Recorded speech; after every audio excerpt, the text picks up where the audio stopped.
What really happened with your host, Mike Rivero. You're listening to the Republic Broadcasting Network, where you'll find out what the Fukushima's going on. And aloha, America. Welcome to our show today. It is Monday, May 28th, 2018. It's also Memorial Day. Welcome to the show here, and hopefully you're having a nice, safe, enjoyable holiday.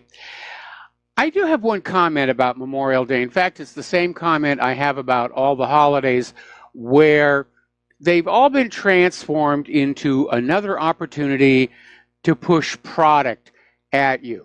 Now, when I was growing up in that little town in New Hampshire, Memorial Day was a big deal because World War II was still a fresh memory for a lot of people. Everybody had lost somebody in that war, in Europe primarily. And so it was a very solemn occasion. There was a parade, and there would be a memorial service up in the graveyard behind the church where a lot of those tombstones had flags on them. And it was a very serious business. And even for those of us really too young to understand what the war had been about, or indeed what war was about at all, we understood this was something very important and special. Today, I look on TV, and all I see is Memorial Day sale. Come down and get a new barbecue. This is the start of summer. You need new patio furniture, blah, blah, blah, blah, blah, blah.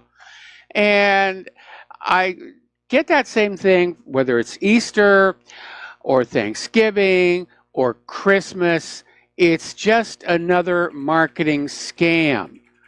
And I feel like our culture has lost something in that we have forgotten or been made to forget what these holidays really stand for in the rush to get us back into the stores, wallets and credit cards in hand to buy a bunch of stuff.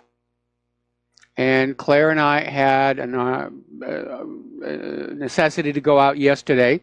And yes, the malls were jammed. The big box stores jammed. Everybody's out there buying stuff. It's not what the holiday's about. And even though I am opposed to war in general, and especially the current aggression being committed by the U.S. government, I would like everybody to take a moment and just think about what this holiday is supposed to mean. Because whether you agree with the wars or not, those men and those women who take that oath and put on that uniform are deserving of our respect and our remembrance. And we shouldn't let our rush to get a new lawn chair get in the way of that. Because while our government may lack integrity and reject the Constitution, the vast majority of the military people I know truly believe in keeping their oaths, keeping their promises, and they are strict constitutionalists. And we shouldn't forget them. That's what this day is all about. Not forgetting those people who put on that uniform. And it really bothers me that, like so many other holidays, it's just it's been turned into another marketing ploy. And it really does. It bothers me. It annoys me a lot. All right, getting into the show here. The phone lines are open, 800-313-9443. Mike is in our control room, twiddling the dials, keeping us out of trouble, and ready to answer the phone when you call on in. And because it's Memorial Day, the Lady Claire will be joining us in hour number 3 of our program today, because she will not be able to be on the air with us this coming Friday. So you get a double dose of Lady Claire from last Friday and Monday, and I get to kick back and basically be lazy and take it easy in hour number 3 here. All right, getting into the news around the world here. Apparently 4 Russian military advisors have been killed in Syria clashes. And it's amazing the euphemisms that we have here. We used to call it spying. Now it's benign information gathering. We used to call it torture. Now it's enhanced interrogation. And these days, soldiers are all called military advisors. That one actually goes back to Vietnam, where the Pentagon was in Vietnam, but they didn't want the American people to think we were actually in combat. So our forces were all advisors. They were there to advise the South Vietnamese. Of course, yeah, they were in combat. They really were here. But apparently there was a clash between Russian soldiers and some of these U.S.-backed militants in Deir ez-Zor, and 2 of the injured soldiers died later from their wounds. 2 were killed immediately. So this is getting dangerously close to direct contact, direct conflict, if you will. Apparently, Russia has started using the Sukhoi 57 stealth fighter to carry out strikes inside Syria. And apparently they carried strikes in the Syrian province of Deir ez-Zor following that strike by the militants that killed those Russian military advisors. So apparently militants attacked an artillery battery of pro-government forces assisted by Russian military advisors, and they sent in the Sukhoi 57 to basically give them what for. We're going to do a shout out now to our on-air affiliates who are just now rejoining our network. Now, you're not going to believe this one. Talk about chutzpah. The U.S. government, which legally has no business being in Syria to begin with, is now warning the Syrian government not to advance on the south, saying that the U.S. will take firm and appropriate measures to protect a ceasefire in southern Syria if President Bashar al-Assad's forces move against ISIS there. So this is how Alice in Wonderland this has become. The U.S. government is telling the Syrian government not to attack ISIS, or the U.S. will have an excuse to attack the Syrian government. That's how bizarro this is all becoming. First of all, the U.S. isn't supposed to be there. Syria has not invited them in. They don't have Syria's permission to be there, and yet the U.S. is still in there, issuing orders like they're in charge of things. Now, apparently, according to this story out of the Duran, you know these ISIS fighters who are leaving Syria? Apparently, according to this report, the U.S. is relocating these ISIS fighters who are leaving Syria and Iraq. They're smuggling them into Russia via Afghanistan. So now the U.S. is trying to destabilize Russia, which, well, we know they've been trying to do that for a long time here. But this is just getting bizarre. It's out of control here.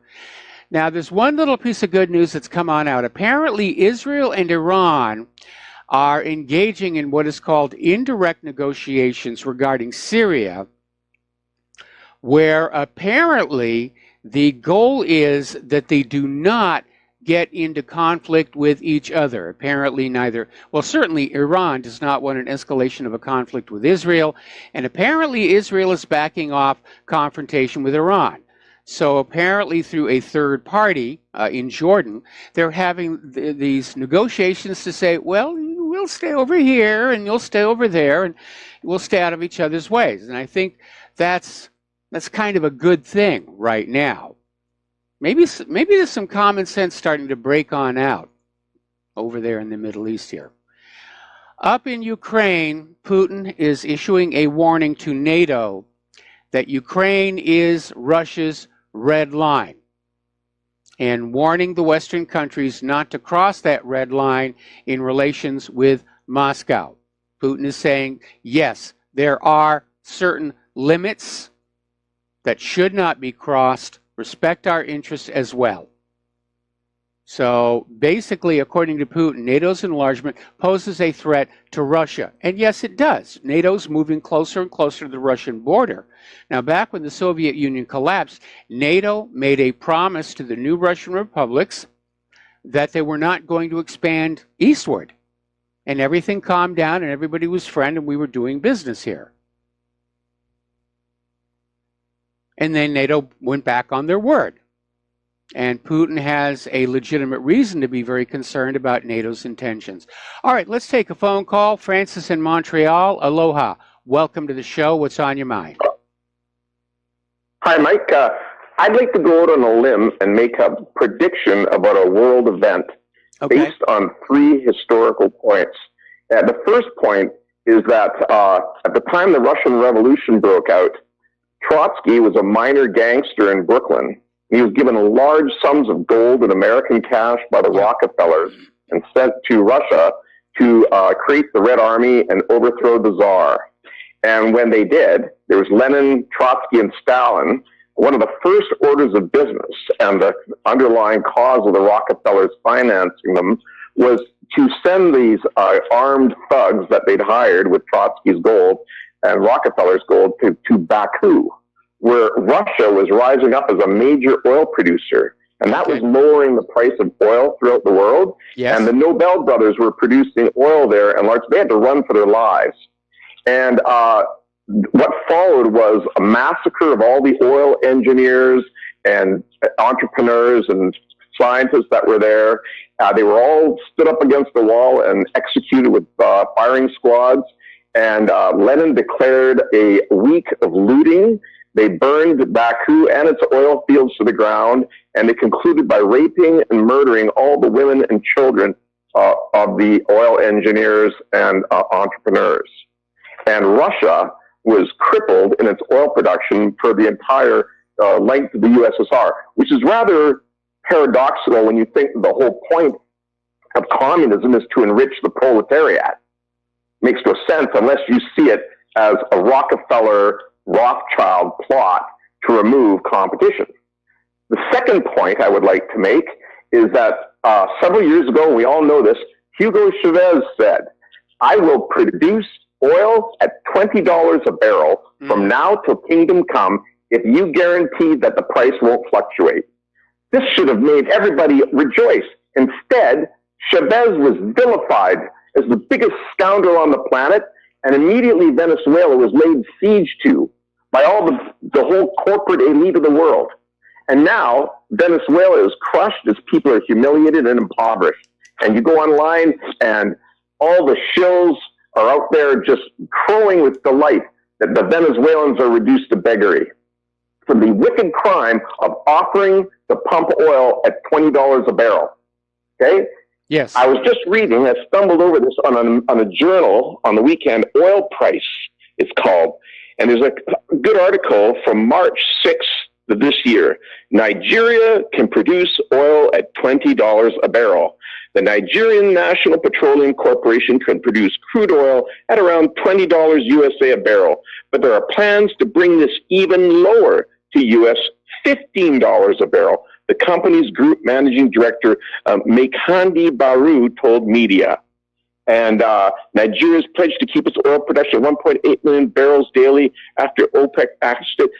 I predict that Nigeria is now in the sights of this world power of oil control price, and that but you can see there's AFRICOM, and we already are getting evidence that there's a lot of special forces activity in Africa. Yes. This article in the New York Times.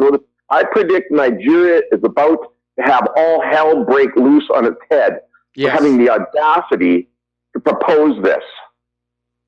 Yeah. And if I could add a little appendix, if I could add one appendix to this as well. Yeah. During the election campaign, Donald Trump said, when we invaded Iraq, why didn't we take their oil? And this was a question that was never answered. He said, we could have paid the $5 trillion that we spent on the war in Iraq with the Iraqi oil. Why didn't that happen? Well, something did happen with Iraqi oil, but nobody's talking about it. What happened was a pipeline was built with 3 or 4 big U.S. military bases along the pipeline to Haifa. And the Israelis were selling that oil. Yes. Where did they sell it to? They sold it to communist China. And since the Iraqi war, communist China has been getting top-grade Iraqi oil for $15 a barrel, according to Tex Mars. The United States, through its $5 trillion war in Iraq, has been subsidizing the growth, the tremendous astronomical growth of the communist Chinese, who are murderers. They've murdered 70 million people, and they've been subsidizing the growth of their industry at the expense of Americans who have to pay, what, $168, $180 a barrel for oil? Well, it's not quite that high yet, but it's definitely up there. But it's not the first time that Israel got a sweet deal from oil pipelines, because when the pipeline from Iran was going to that tanker terminal in Haifa, Israel was just dipping out all the oil and gas they wanted pretty much for free. And that's why they were very upset following the Iranian Revolution of 1979, because those Iranian students just shut that valve. And Israel got very angry about that. Well, then I'm not crazy about Nigerians, but the Nigerian people are about to get it. That's my prediction. I agree. You know, we know that the price of oil is controlled. Everybody who's hitting the roads this holiday weekend has probably already noticed the price at the pump has gone up 30, 40 cents, which happens every summer. They charge more because they know the demand is up. And anybody who threatens that profitability becomes a target. That was certainly the case with Saddam Hussein, who wanted to sell Iraq's oil for the euro. Was certainly the case with Muammar Gaddafi, who wanted to sell Libya's oil for the gold dinar. And you're right, Nigeria offering to sell oil for $15 a barrel. There's going to be some reason why those gosh darn Nigerians have to be destroyed. Yeah, or they'll create some another ISIS, like that Boko Haram, to go and terrorize them. And at the end of the game, their oil industry will be laid waste. Yes. Well, thanks a lot, Mike. Thank you for your show, and happy Memorial Day. All right, well, thank you very much. Have a happy Memorial Day. We're going to let you go. Getting on back to the news here. Let's see. Apparently, Israel. Oh, we've got Steve Elkins on the line. Let's go ahead and grab his phone call. Aloha, Steve. Welcome to the show. What's on your mind? I was just looking at your email. Yeah. I talked about that. It was a good show yesterday. You know, I had Karen Smith on my show. She's been on a lot of programs, national programs, talking about South Africa, what was going on, the white genocide in South Africa. And she threw a theory at me a couple of weeks ago on my show, in that, why is the United States silent? Why are they not doing anything to help the people in South Africa and what's going on there, the genocide? And her theory really made a lot of sense. And her theory was basically that the United States won't get involved until this thing gets out of control, basically kind of like a civil war. And then they'll come in as the peacekeepers and basically claim what they wanted all along. And there's a lot of uranium mining going on in South Africa. So, you know, keeping in mind who controls the oil controls the power in the world, who controls the uranium resources controls the nuclear power and the nuclear weapons in the world too. I think she might be onto something there. I started thinking about that a little bit. In the United States, of course, wars are for profit, for economic reasons, not democracy. And she might have a valid point here in thinking that the United States will come in, basically take over all that, stay the par. They'll go there and they'll be the liberators, and they'll, take over everything and basically claim the resources in the ground there in South Africa for themselves, and basically build an embassy and everything else, stay there. And I think she's right, because they certainly don't want China to get their hands on it, and they don't want Russia to get their hands on the uranium. So I think she has a valid theory there that we will get involved, the United States will get involved at the appropriate time and come in as the peacekeepers to basically claim the resources later on. Okay, so let me see if I've got a good grasp on this. Hillary Clinton and her cohorts basically sell 20% of America's uranium to Russia, requiring the United States to basically plan on invading South Africa to make up that shortfall. Sounds kind of bizarre to me. Possible. Okay, well, thanks a lot for the phone call, Steve. We got to take a break for commercials, and we'll be right back. And aloha, America. Welcome back to our show here. And for a holiday, it actually is a busy news day here. Anyway, Israel has launched yet another airstrike in Gaza, claiming that they're bombing Hamas positions, but apparently causing no casualties. At one point, Israel actually employed a tank to fire at what they called a military observation post, and yet the video of the event shows it's just a portion of a fence. There didn't seem to be any observation posts there, but apparently some Palestinians were killed with that one.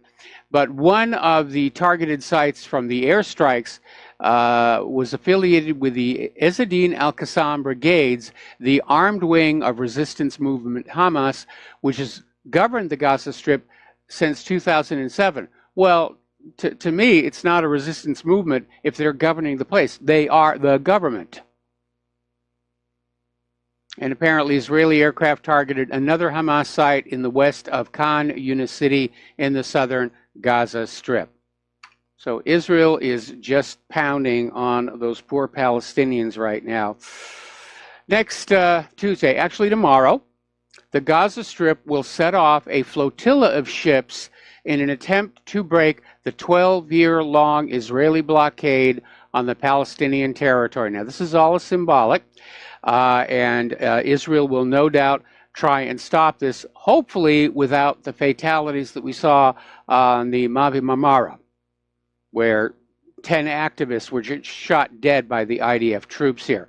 But apparently they're sending out these boats that are actually going to carry a number of injured Gazans and patients who are still trying to get proper medical treatment for injuries inflicted by Israel during these March for Land protests, which, by the way, are still continuing. They had one on Friday. So they're going to try and break the siege out there and get these patients to some proper medical care, because Israel won't let them go, won't even let them go to the West Bank. And as a result, many of these Palestinians who've been shot with these expanding bullets have had to have amputations. Their legs could have been saved with proper medical care at Palestinian hospitals in the West Bank, but Israel refuses to let them go. And again, you have to almost admire the Palestinians for their patience in dealing with all of this stuff. Now, in the village of Aqaba, north of the West Bank, families are calling on Palestinian human rights organizations and the government to save their homes from more Israeli demolition orders. And the Israeli authorities have recently issued orders to demolish the homes of 20 families in the village of Aqaba under the pretext of being built in Area C. What's really going on, of course, is Israel is building more of these illegal settlements. They're trying to build so many settlements in a specific pattern, so there's no more contiguous land for a future Palestinian state. Every single one of those settlements are illegal under international law. They have been roundly condemned by the General Assembly at the United Nations.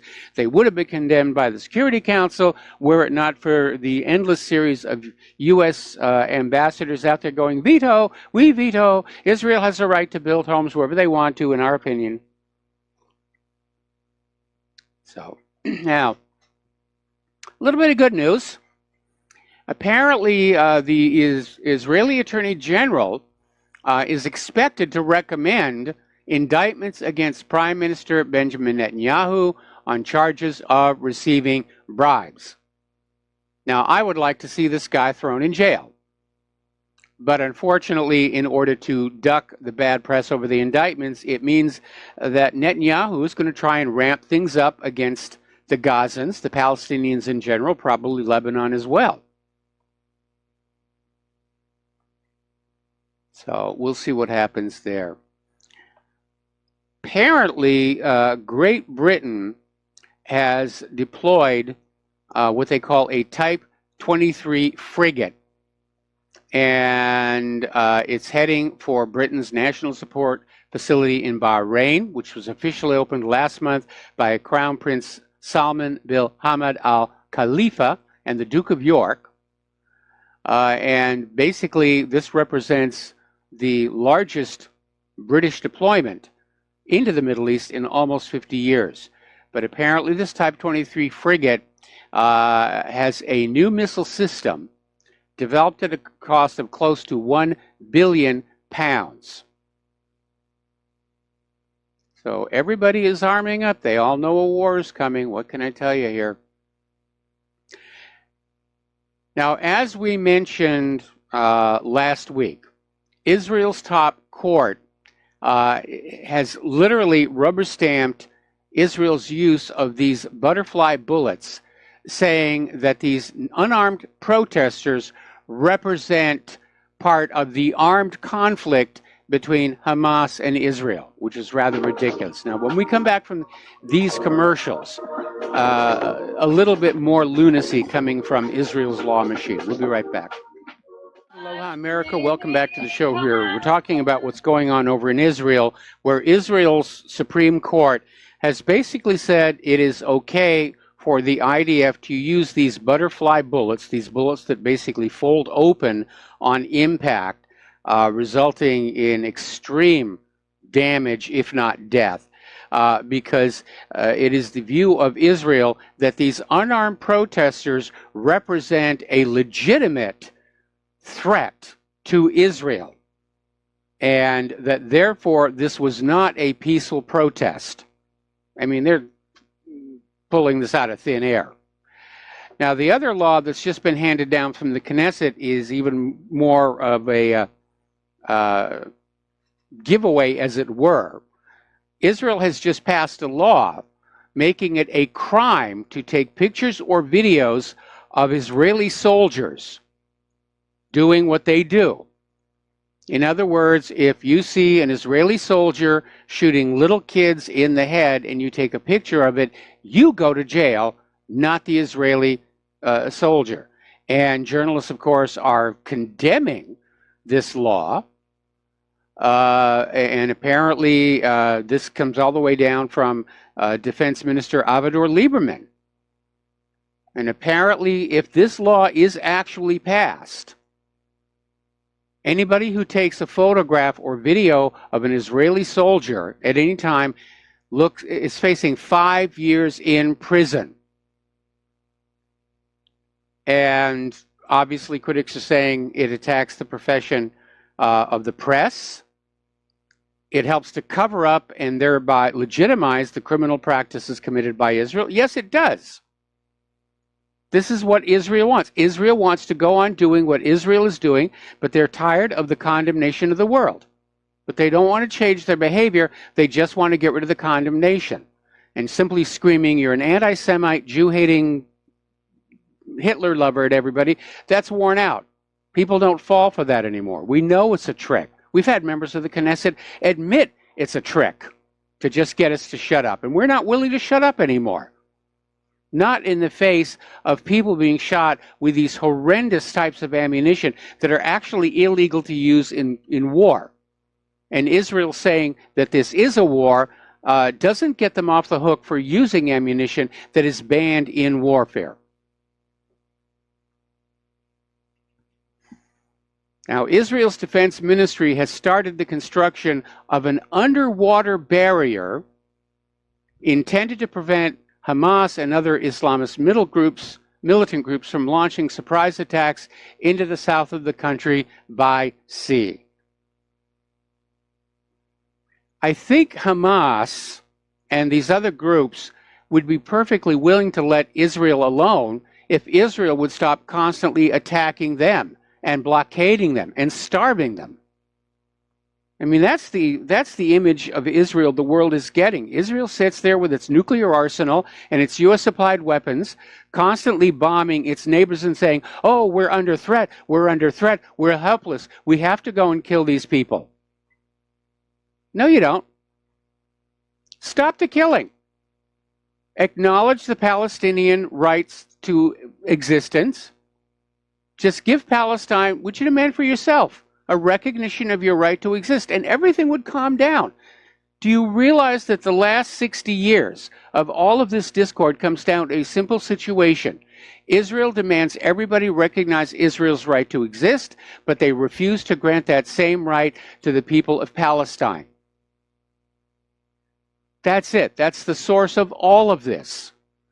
If Israel were to recognize a Palestinian right to exist, to have a state of their own, all the other nations in the Middle East would say, okay, we recognize Israel's right to exist. Let's put down our weapons. Let's get into some commerce here. Let's get into trade. All of that will be settled if Israel would simply grant to other countries that which it demands for itself. But no, we're going to do it Israel's way. You give us what we want, and maybe somewhere down the road, we may decide to do something nice for you. And look at all the bloodshed that has resulted from Israel's one-way demand. You recognize our right to exist. We don't have to recognize yours. Apparently, once again, settlers from the illegal settlements have attacked Palestinian olive groves. Apparently, military tractors destroyed around 1,000 olive and almond trees belonging to local farmers on the grounds that they were illegally planted on state land. That's it. That's the claim. Israel goes on in and says, oh, no. These lands you've been living on for generation after generation after generation, they don't belong to you. They belong to us, and we're going to destroy your crops. And they didn't leave anything. They just absolutely destroyed all these trees. Now, the Palestinians, like anybody else, they just want to engage in business. And exporting olives and almonds are a big part of what they do. And the olives are the hard part. It can take 10 years after planting an olive tree before it produces a saleable, usable crop. And these military tractors just destroyed it all. And apparently this was the largest uprooting operation in the southern West Bank in 3 years. The farmers say, this is our land. And Israel says, nope, it's our land now. Going to knock down the trees. We're just going to take it. It's all ours. All right, let's take a phone call here. Paul in Montana, aloha. Welcome to the show. What's on your mind? Mr. Rivero. Yes. Concerning getting arrested for taking pictures of the IDF military shooting children, et cetera, does that apply to all of the IDF trained policemen here in occupied America also? In other words, if I take a picture of a IDF American policeman doing something hideous, will I go to jail? Thank you. No, you will not. Now, the police like to claim that there are laws against taking photographs of the police out there in public, doing civil forfeitures, beating up girls in bikinis. That happened earlier today. But the courts have ruled consistently because of the First Amendment that, yeah, it is legal to photograph or video police in public behaving badly, because once the police are in public, they have no reasonable expectation of privacy. That has not, unfortunately, stopped police from tasering people who are photographing them doing something wrong, or even smashing cameras. But the response to that is to file civil litigation against the police officer, saying they had absolutely no grounds to destroy the camera, and you get the police or the police department to buy you a new camera. But no, technically, you are allowed to take pictures of the police in this country. Knesset passed laws do not apply here. Go ahead. My question is, can I be extradited to Israel and be put in an Israel court because I took pictures of an IDF trained policeman who undoubtedly took an oath to Israel? No. Not yet, huh? Not week. yet. Thank you. Who knows what's going to happen in the future, but not yet. We still have the right to take pictures of police behaving badly, and we need to do that. And we need to put it out on the internet and shame these people. And what's coming on out is apparently this stuff's been going on for a very long time, but the corporate media successfully hid it from us, and now we are acting as our own independent media, and we're showing the rest of the country just what the country is really all about, the police force included. Okay, we're going to take a phone call from Francis in North Carolina. Aloha, Francis. Welcome to the show. What's on your mind? Hello, aloha to you both. Aloha, Nui. Hey, Nui, back at y'all. When you mentioned about what Israel says and what it does and so forth, as far as the government and the military is concerned about, we can do this, but you cannot do that, or whatever the case was. And we might let you do this if you allow us to do that, or whatever the case is. When you're just, of course, you did a lot better job of describing that than I just now did. I just now butchered the blooming thing.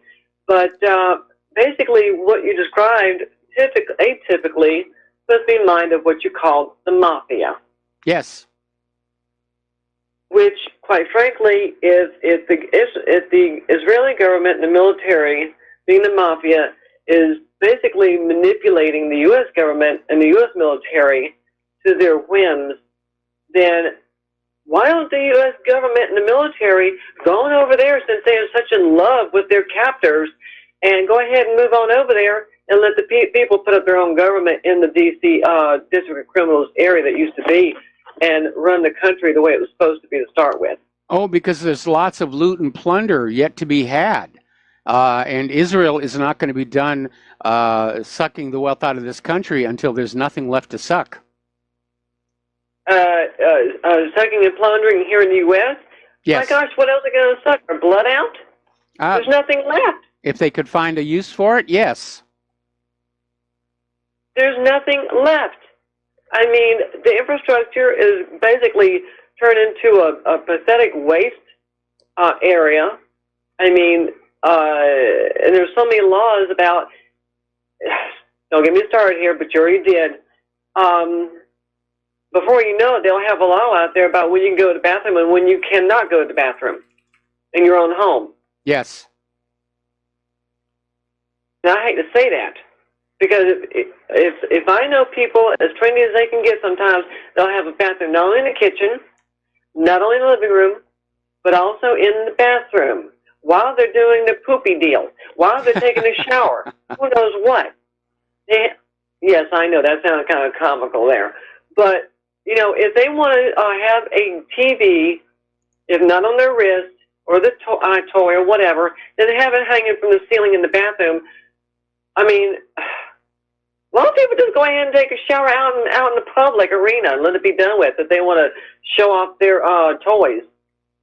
You know, I just don't get it. And then to talk about people being arrested for lewd actions and all that. Well, what is more lewd? Well, you know, here in Hawaii, we have a bit of a problem because, you know, Hawaii is promoted with lots of postcards and posters of topless hula girls and very scantily clad, if clad at all, young ladies lying on the beaches. And tourists come on out here and think that's the way that we all live. But the reality is public nudity is absolutely banned. And I think it's like a $65 ticket if you're out on the beach without the appropriate clothing. And this is a result several years ago of a campaign put forward by Hawaii's citizens who were morally outraged at the amount of skin that was being seen on the beaches. Oddly enough, all of these morally outraged citizens seem to own bathing suit and T-shirt shops, I should add. But as of right now, there are some private resorts where clothing optional rules will apply. The only public place where people can go skinny dipping is Little McKenna Beach down on Maui. It's not legal, but it's just too remote to be enforced, and that's about the only place. So, yeah, they do have rules here about what you're allowed to wear, not allowed to wear. Well, Michael, that sounds typical because at least at one point in time, it may have changed since then, this day and time, but there are clothing optional resorts in Key West, Florida. Yes. Where almost anything goes, depending on what your taste is or whatever, or lack thereof. No, there's a lot of clothing optional resorts down the coast of Mexico. And as a matter of fact, when Hawaii's state government did pass that law, closing down the clothing optional beaches in this state, there was an immediate drop in tourism because people who wanted to have clothing optional beaches said to heck with Hawaii, and they went down to Mexico. Well, go figure. I do not make out. If people want to be that clothes optional, then do it in your own home. I mean, if you don't want to walk around in your birthday suit, go for it. But do it at home, for crying out loud.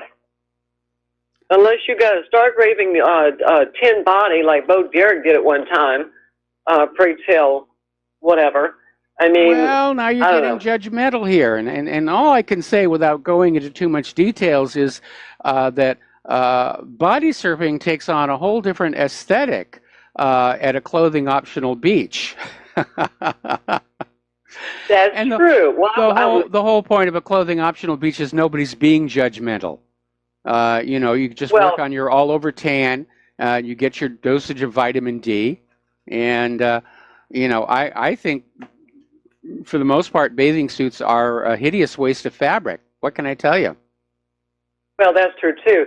But when I was quoting about Bo Derek and all that being a 10 or whatever, that was not a judgmental comment. It was more an observational comment because back in the 80s or 90s, woohoo, that's a hot look or whatever the case is. Not everyone, well, I'll put it this way, no two women can look identical. I don't care how much is done to them cosmetically, they're not going to look anything identical at all to each other. Well, that's true. That's true. But they're all beautiful in their own way. I mean, to my eyes, Claire's beautiful. I like looking at her when she gets out of the shower. What can I tell you? Well, okay, TMI. All right. We're going to let you go then. Thanks an awful lot. Have a great one. All right. Phone lines are open here. However did we get on this discussion? Okay. And yes, in my younger days, I was a wild child here. I even got to go skinny dipping up at Hef's place. So eat your hearts out there, guys, here. Apparently, tensions are building over in China. And the headline that came out of this article over in The Sun is a little misleading and a little sensationalist. It's saying U.S. Navy warships in serious incident with China after sailing into disputed waters. There was no real incident. They just sailed into the disputed waters. But again, it shows the ratcheting up of tensions over the South China Sea. We got to take a break for commercials, and we'll be right back. Aloha, America. Welcome back to our show. We're going to take a phone call now from Don in Iowa. Aloha, Don. Welcome to the show. What's on your mind today? Hello, Mike. I think I hear you correctly that they decided to make the nude beaches illegal in Hawaii. Yes. I'll cross that Hawaii off my list now of places where I'm going to go on vacation if I ever hit the lottery and get rich, because, no, it really did have a negative impact on the tourism numbers here, and I guess they just weren't realizing how many people came to Hawaii because they could work on their all-over tans. There are still private resorts here in Hawaii where you can go clothing optional. Overall, as far as the public beaches are concerned, all of the beaches that had been clothing optional were all shut down. And it negatively impacted our tourism. Well, there's nude beaches in California still, aren't there? Maybe they close those down too? I have no idea. It's been a long time since I've been in California. I know Black's Beach, San Diego. I think there's still a few. I don't know. It's been a while since I've been in California. In every place. Europe has some, don't they? Oh yeah, Europe has a lot of them. The Europeans are nowhere near as hung up about nudity as Americans are right now. I remember when I worked in Europe, it was like no big deal. It was just there. Right. I'm getting back Mostly to California. topless anyway. Yeah, a lot of topless, especially at the beaches and stuff. Getting back to California, when I did live back there, there was this place called Elysium, which was basically up there in the mountains north of Malibu. And it was a very beautiful place, very carefully kept. It's since, unfortunately, sadly, gone out of business. But that was a very nice place where you could just sort of go and just be yourself. Well, I like that movie. I don't know if you saw the movie Hide there. It's kind of a comedy about Hawaii. Did you ever see that one? No, I don't think I did. This guy, it was on, I think it was on Amazon Prime for a long time. Maybe it still is, but this guy, it was a slapstick comedy. But the guy goes there to Hawaii and he's smoking dope and all this, and he does go to the nude beaches. But then he went to what's her name, the actress Roseanne. He went to Roseanne's place at the macadamia plantation. Yeah, and he tried to bust that place. Anyway, it's pretty funny. But yeah, I don't know. I go to the poor man's Hawaii. It's Philippines. Didn't take as much money. You have the same thing over. Of course, they don't have nudity. They're Catholics over there. They don't even like you not wearing a shirt. Yeah, they're a little more rigid than here in Hawaii, and right. you know. But every once in a while, you'll see women who are briefly topless here on our beaches. Mostly, they're just getting the sand out of the top. Anyway, listen, we got to let you go, Don. We got to take a break for station identification. And we're going to be back after these few words. And aloha, America. Welcome back to our show, hour number 2. And a reminder that the Front Sight Training Academy promotion has been extended to June 2nd. Now, that's the end of this week. So this is the last week you're going to be able to take advantage of this deal. And it is a good deal. If you go over to Front Sight Academy's website and you look at the video of their training, these are serious people. This isn't some fantasy group out there saying, "Oh, look, we're going to pretend to be soldiers." This is serious professional training. And if I were living on the mainland, anywhere around Nevada, I'd take this deal myself, absolutely, without question. So you've got the rest of this week, but as of the end of this week, it is gone. It's not going to come back again. So if you've been sitting on the fence thinking about this, now's the time to move. All right, let's take a phone call from Rowley in Minnesota. Aloha, welcome to the show. What's on your mind? Hey, Mike, I saw the new Deadpool movie last night. It had a release on May the 18th, 2018, and it's the sequel to the original Deadpool movie. And there's tons of hidden Easter eggs, which is like hidden messages and references and cameos in the movie. There's totaling 600 in total. Yeah. There's actually a portrait of Karl Marx inside the X-Mansion. That's the X-Men Academy. When Deadpool came to visit and became a trainee to become an X-Men, and he put on this dorky yellow vest with an X on, and they're standing in the stairwell. Okay, Raleigh. And usually they have portraits. Raleigh? Yep, Raleigh? yes, sir. Yeah, I don't want you to give away too much of the movie and record for people who haven't seen it yet, of which I am one. That's kind of a tacky thing to do. You know, it's like going on out there and telling everybody Rosebud is the name of this sled. I got you. Can I just finish the thought, and I'll stray away from the other points I was going to make? All right, finish the thought. Okay, and yeah, Mike, I'm sorry. I'll just wait for the movie to come out for everybody to see it. Yeah, that would be a really good thing to do here because, first of all, we're not really an entertainment radio show or website. We don't really spend a lot of time on entertainment stories unless there is some political significance.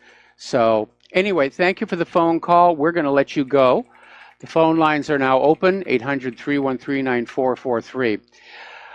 So let's take a look at Korea. Now, last week, Trump was out there screaming, the meeting is off, the meeting is off, the meeting is off. North Korea said, we're still willing to talk. And as of right now, it looks like the summit between Kim Jong-un and Donald Trump is back on. U.S. officials are over there in North Korea laying the groundwork for the summit, just in case it does move forward. Trump supporters are out there saying that Trump's canceling of the summit was just a bluff to force Kim Jong-un to be more agreeable. Maybe, maybe not. We do know, though, that Trump's advisors like John Bolton and Mike Pompeo were saying that the summit was a bad idea, that he shouldn't even be seen talking with Kim Jong-un, that he should just go ahead and do what he's going to do here. Now, to show you just how desperate the anti-Trumpers are, as you know, Trump is in the middle of some very delicate negotiations with China, trying to avoid a full-on trade war. And President Trump seems to be getting ready to agree to cut a little bit of slack for Chinese telecommunications firm ZTE, which is one of the world's largest handset makers. And now, because of that, more than 60 Democratic representatives are demanding an ethics investigation into President Trump's ties to China. Is there collusion with China? Why is he helping this telecommunications firm, ZTE? I mean, anything that Trump does is being seized on to scream for another investigation and another special counsel and another call for impeachment. Now, I'll be the first one to admit that Donald Trump has been tremendously disappointing to me, but he did win the election. And I wish the liberal Democrats would just sort of get used to that idea and stop behaving like spoiled children. There are so many problems going on with our country right now. And the last thing we need is a government that is so badly factionalized that they're constantly at war with each other and oblivious to what's going on out here in the heartland, or in my case, out here in the Pacific. But it does somewhat seem like the political infighting has become the top priority of the federal government. And they're just not interested in the condition of the roads, the rails, the bridges, the economy, the agriculture, manufacturing. It's all about gotchas and political fighting back and forth. We're going to do a shout out now to our on-air affiliates who are just now rejoining the network. Over at CNN, there's this commentator, April Ryan. She's a member of the White House Press Corps. And you have to wonder, where's this coming from? She's being criticized for tweeting about a story that asked if the Trump administration is involved in child sex trafficking. I mean, they're pulling this stuff out of thin air.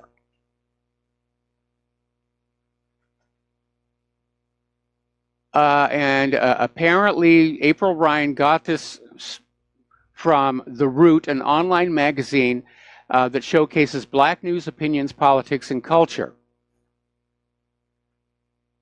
And the story in The Root simply said, is the Trump administration running a child sex trafficking ring or not?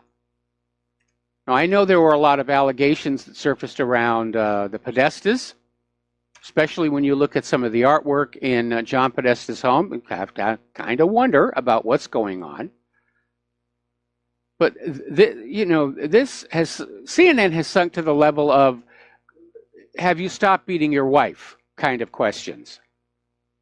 And I'm not surprised that CNN's ratings are low. CNN is getting fewer viewers than Nickelodeon right now. That's how bad their ratings are. And this kind of yellow journalism is not going to help. CNN needs to start doing real news, hard news. Vince Foster's murder. The truth behind TWA 800 and the Oklahoma City bombing. 9/11. The fact that Saddam never had nuclear weapons. If they don't stop the propaganda, if they don't stop the lies, they're not going to be around much longer. In fact, Alex Jones is out there saying CNN is going to change their brand. They're going to rename themselves because CNN has just become discredited. The brand is damaged, hopelessly damaged.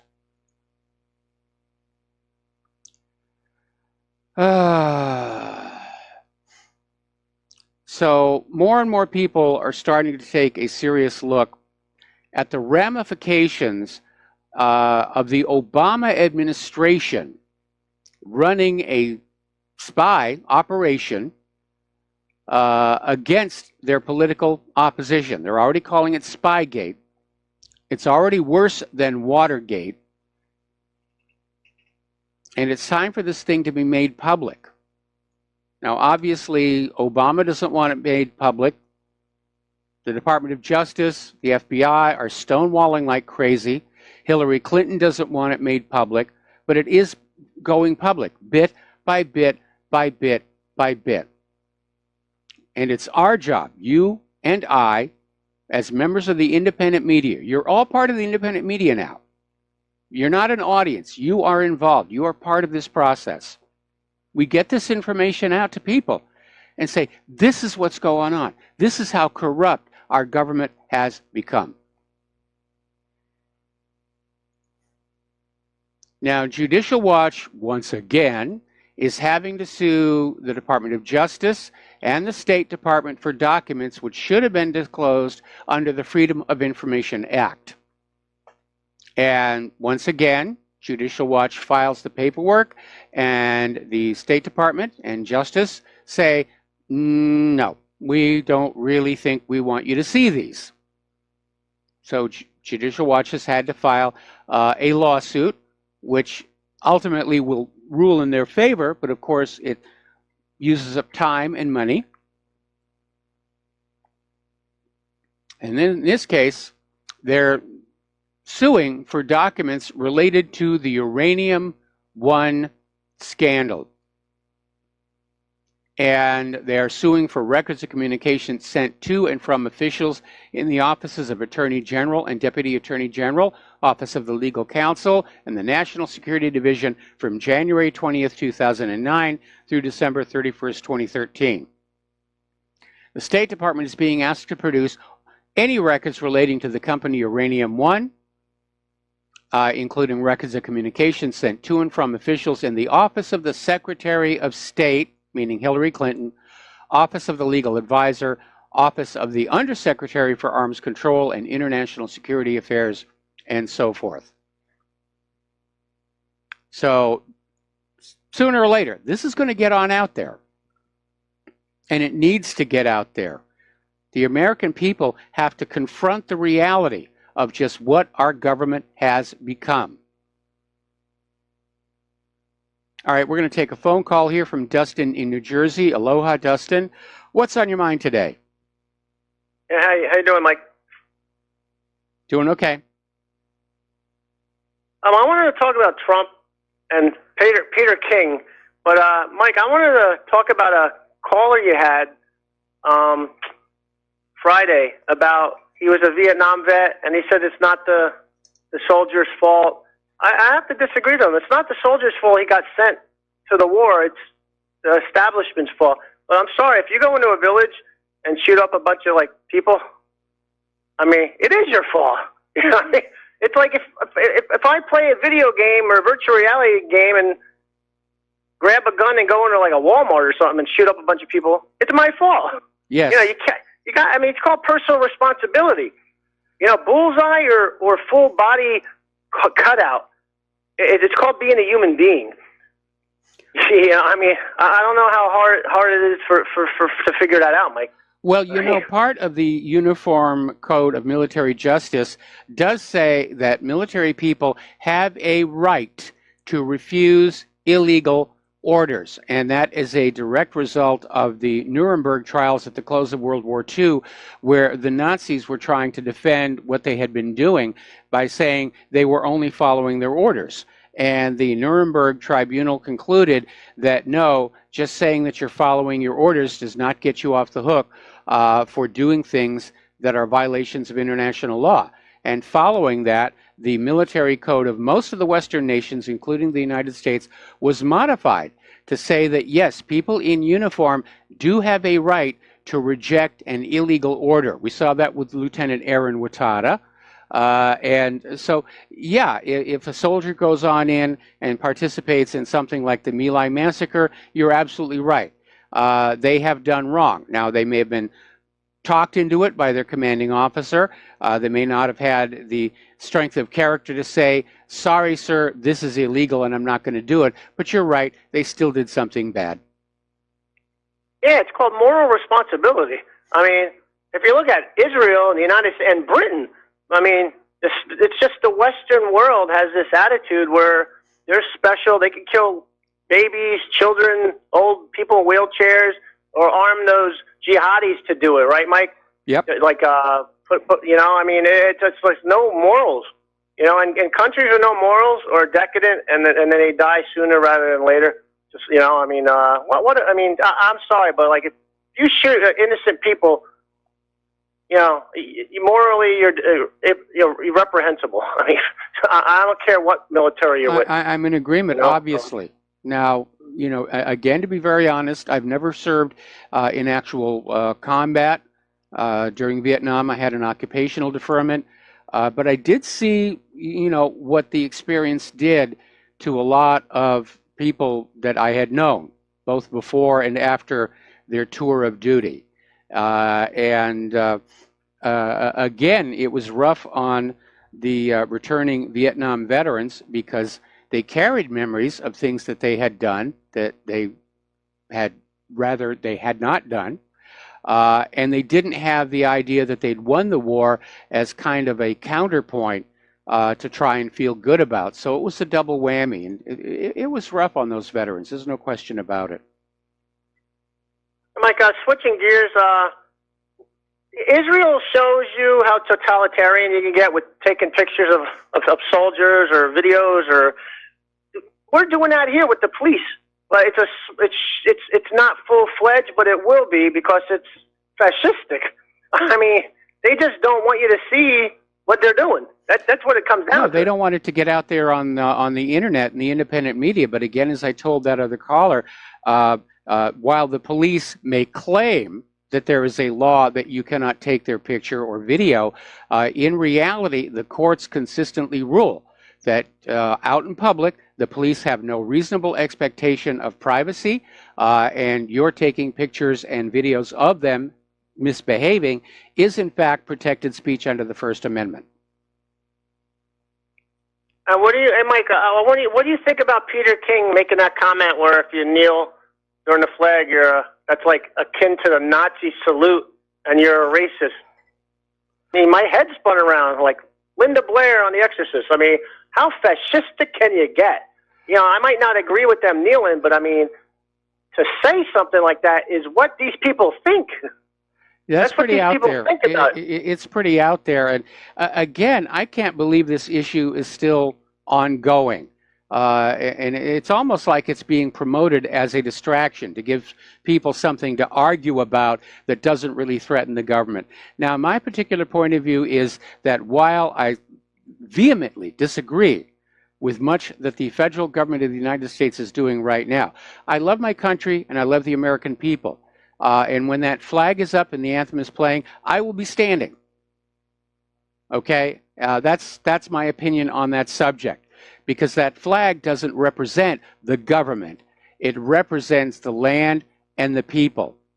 And that is worth showing respect to. That's my opinion, okay? Okay, Mike, real quick, I want to talk about Trump on the wax on, wax off, it's on, it's off.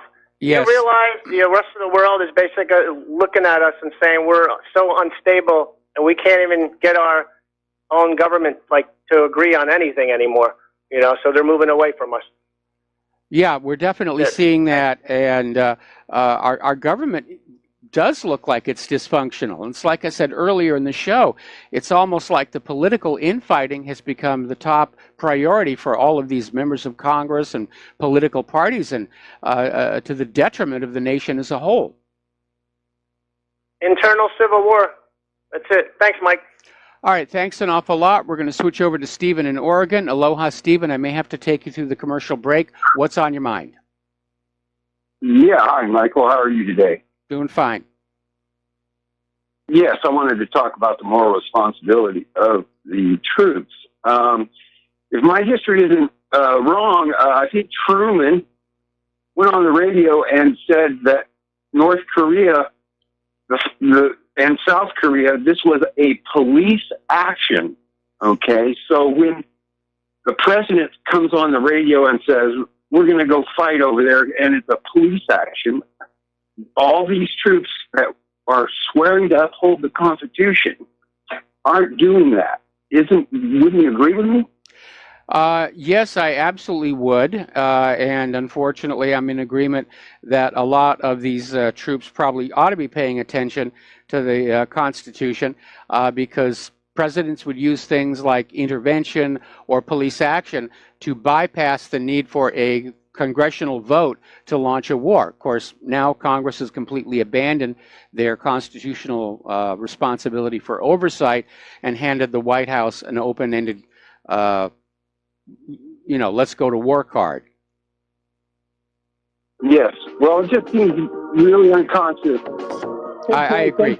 Stephen, stay on the line. I've got to put you on hold. We got to take a break for commercials, and we'll be right back.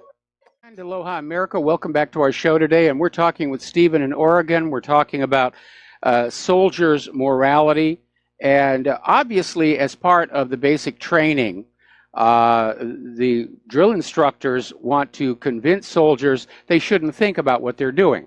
They should just follow their orders blindly, and tragically, most military will do just that.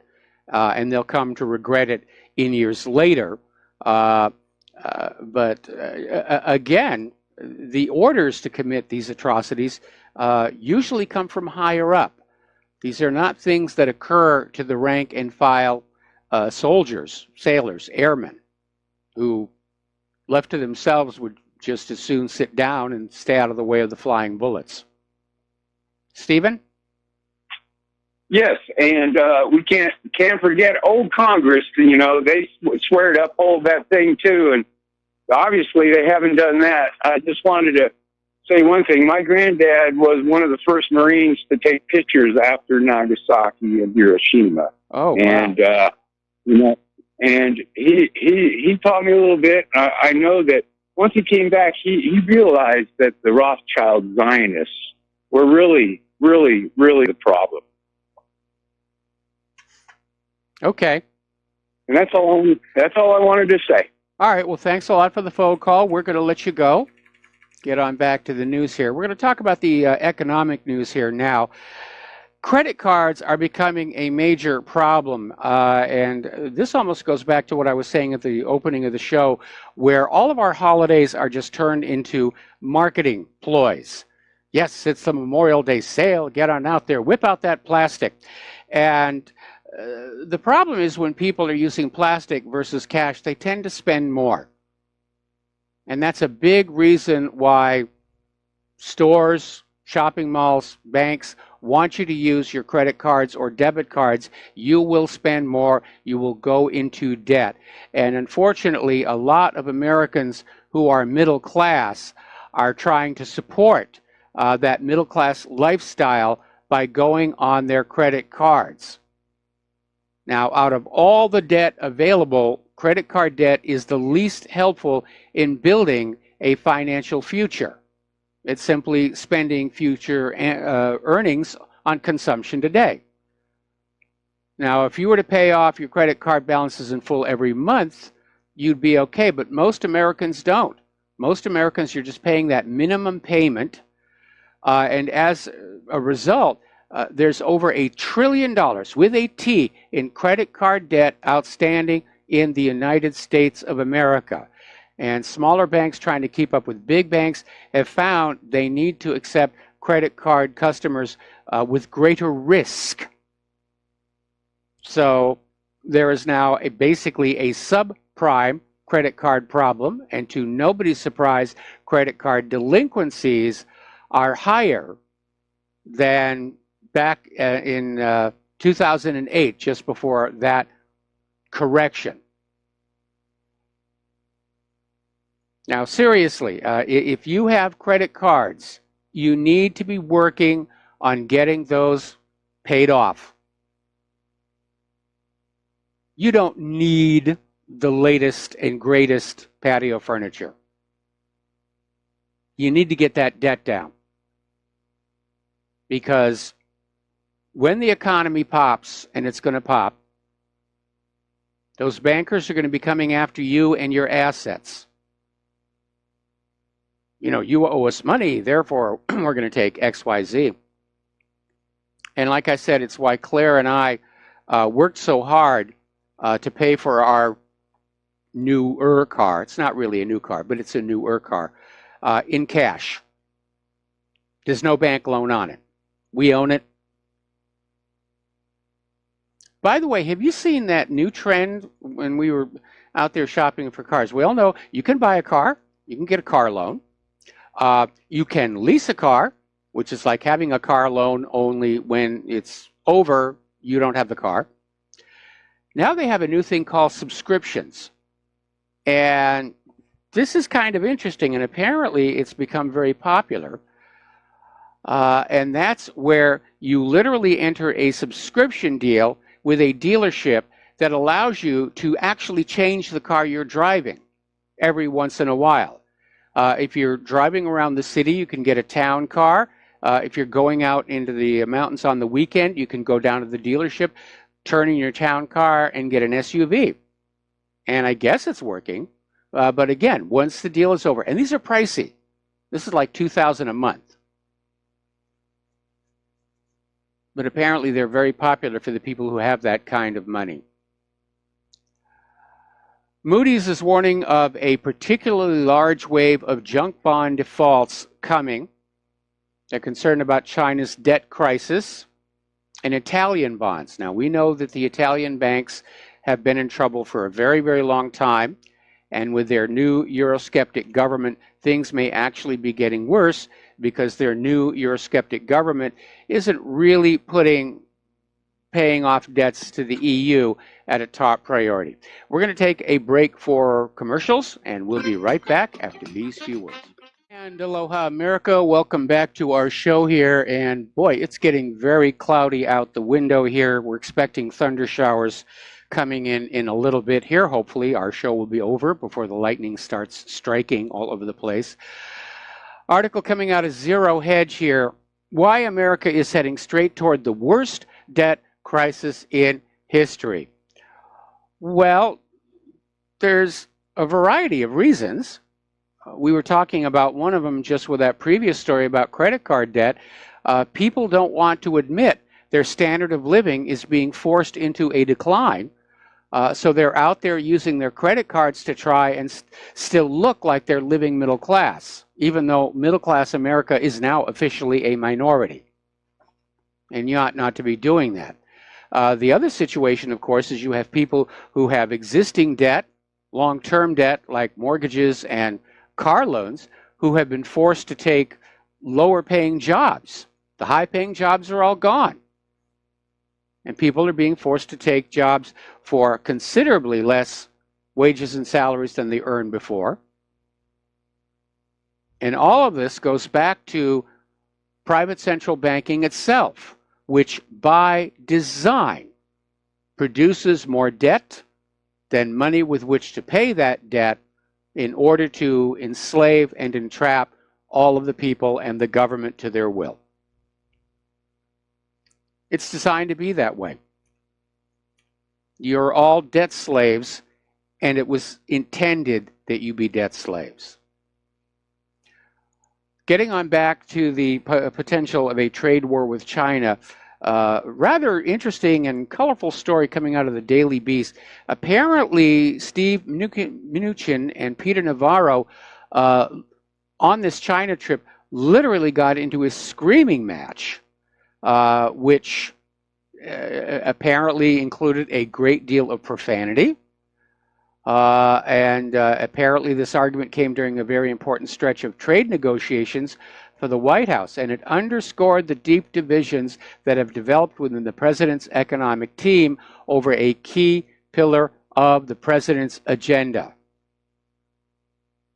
Now, Navarro is a hardliner on trade. Mnuchin is a representative of the free trader camp. They've been at loggerheads for weeks over negotiations with China, and the animus has grown deeper as it becomes clearer that the White House's strongest protectionist voices are losing the internal argument. And this is another indicator to me that Trump is proving to be a very weak leader. He's not in control of his White House. In fact, they're in control of him.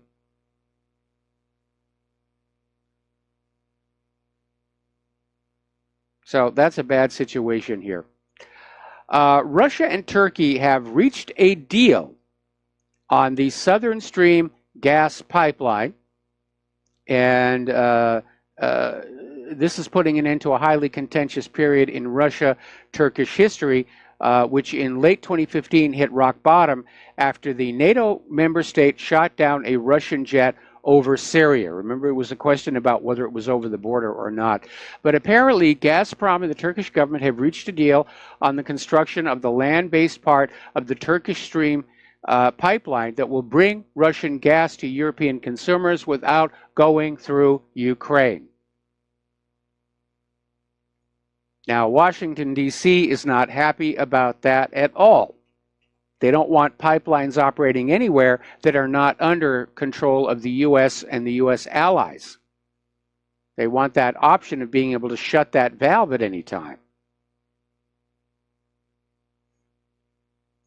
Now, here's a little bit of good news. I know we've been talking about some of these refugees and the bad things they do. This is a pleasant example of the opposite.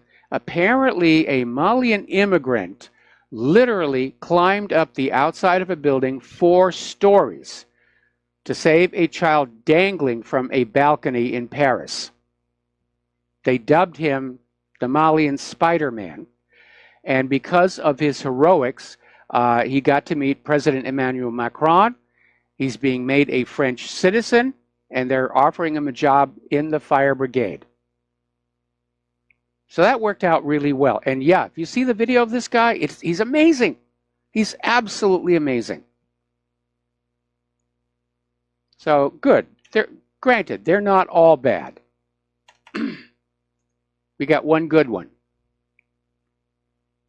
Story coming out of the Express in Great Britain. The European Union seems to be going into a crisis period where Italy may be the final nail in the coffin of Macron's European dream. Now, Macron has been pushing for a more federalized European Union. And he's meeting resistance from, certainly from Great Britain, which is still trying to complete Brexit.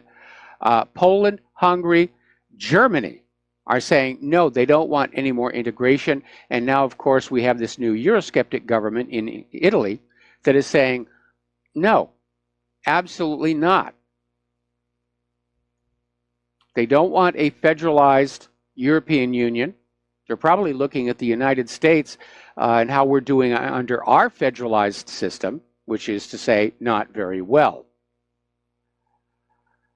Apparently, Brussels is also getting ready to express their ire if the new Eurosceptic Italian government starts to do business with Russia.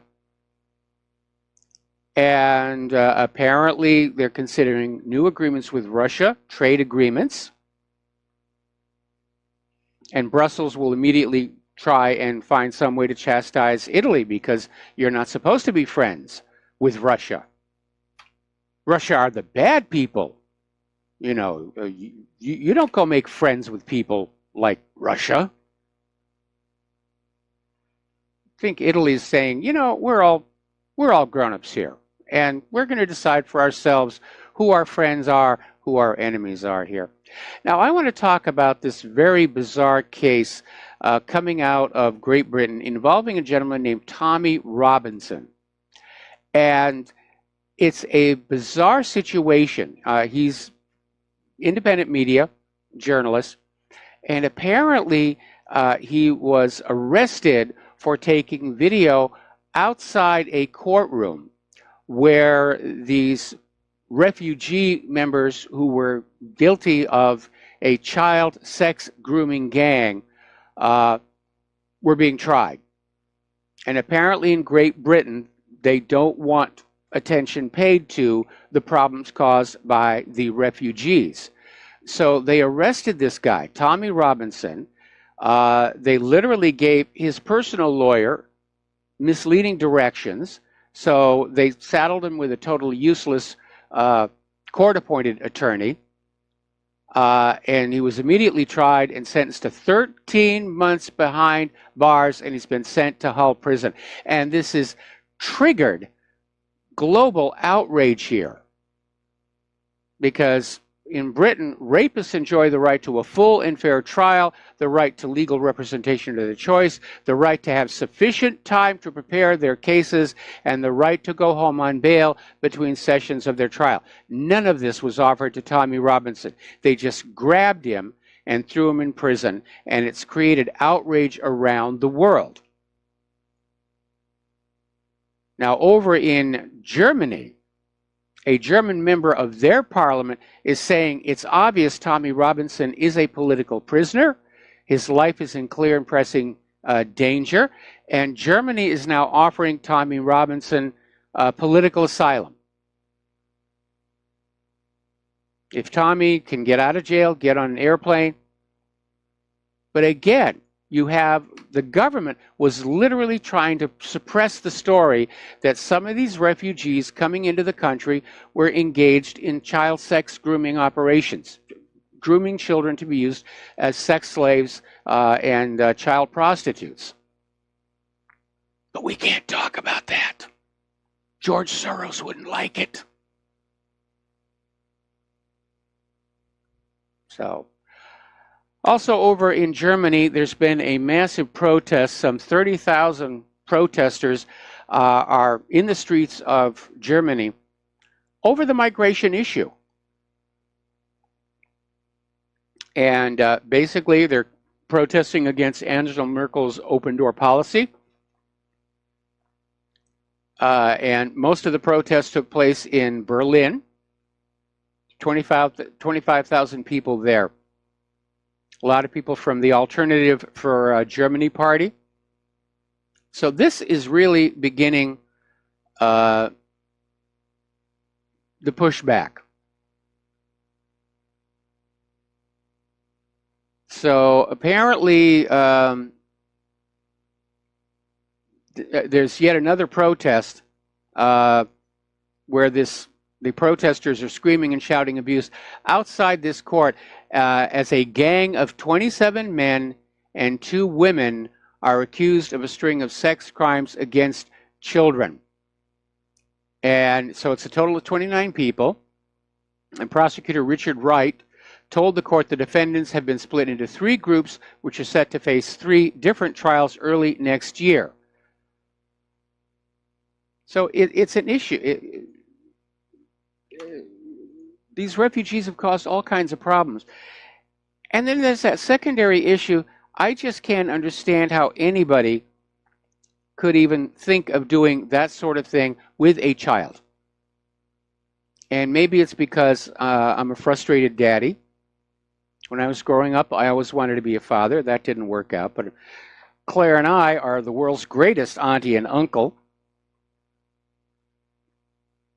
But just this idea that people would even find children to be sexually attractive, to me, that's bad wiring. And I'm an easygoing, loosey-goosey kind of guy. You know, I'm not a prude, as I indicated earlier in the show. But when it comes to children, I have some very primal paternal instincts that kick on in. And I'm absolutely not ashamed to say that either. You don't do that to kids. Kids are for teaching, encouraging, enlightening, raising, protecting, feeding. Give them art supplies, musical instruments, telescopes. That's what children are for. Not that other stuff. I think it's a little sick. I'll tell you what also strikes me as sick. I saw this article the other day where apparently, you've probably already heard about all these sex robots that are out there. Apparently, one of these sex robot companies is making child sex robots, and I think that's a little over the line for myself. Anyway, down in Mexico, apparently the violence between some of these drug cartels are ramping up, where rival cells of the Cartel de Noreste, or Northeast Cartel, and the Zetas Vieja Escuela escalated over the weekend. And apparently these cartel gunmen dumped the bodies of 6 women into a ravine. And 2 of the victims had been pregnant. So remind me again, why is the U.S. government sending firearms down to these people? Over in Germany, the head of the Bavarian Interior Ministry, Markus Söder, has said that Germany should start sending potential asylum seekers back to their borders if the new refugee center advocated by federal authorities does not work as planned. Germany does not want to just put these people out on the street. They've been a source of all kinds of problems. They're really tired of it. So they're building a refugee center. But when it becomes full, what do? Just send them back to the border. They should have been doing that all along. You know, Soros wants open borders.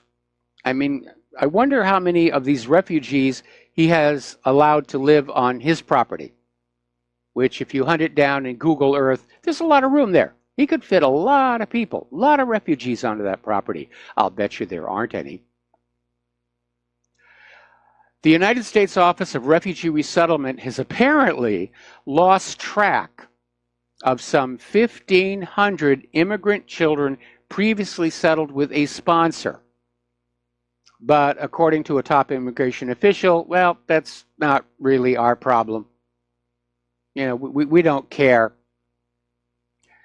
So apparently the Department of Homeland Security hands over these unaccompanied and undocumented children caught on the U.S.-Mexico border, 40,000 during the 2017 fiscal year. And the Office of Refugee Resettlement settles undocumented children with a sponsor, ordinarily a parent or a close relative if available. In many cases, a sponsor is someone unknown to the child. Now, the Office of Refugee Resettlement is supposed to check on the sponsored child after a 30-day period, but apparently that system broke down. And they've now lost track of 1,500 of these children. Well, they were here just a minute ago. I have no idea what happened to them. Okay, story from Freedom Outpost. Apparently, some new emails have been leaked from the Obama White House showing that in the aftermath of the Sandy Hook Elementary School shooting, that they were literally pushing for the media to resort to emotional propaganda to push for gun control, to dramatize it, to tragedize it, to just say, oh, it's so horrible, push that shock value, see what happened, we have to take the guns. It was not a balanced, unbiased discussion. It was an emotional appeal to disarm the American people. Contrast that with Iceland, which is a gun-loving country. Now, when you go and buy a gun there, you get a mandatory 4-hour lecture on how to use the gun correctly.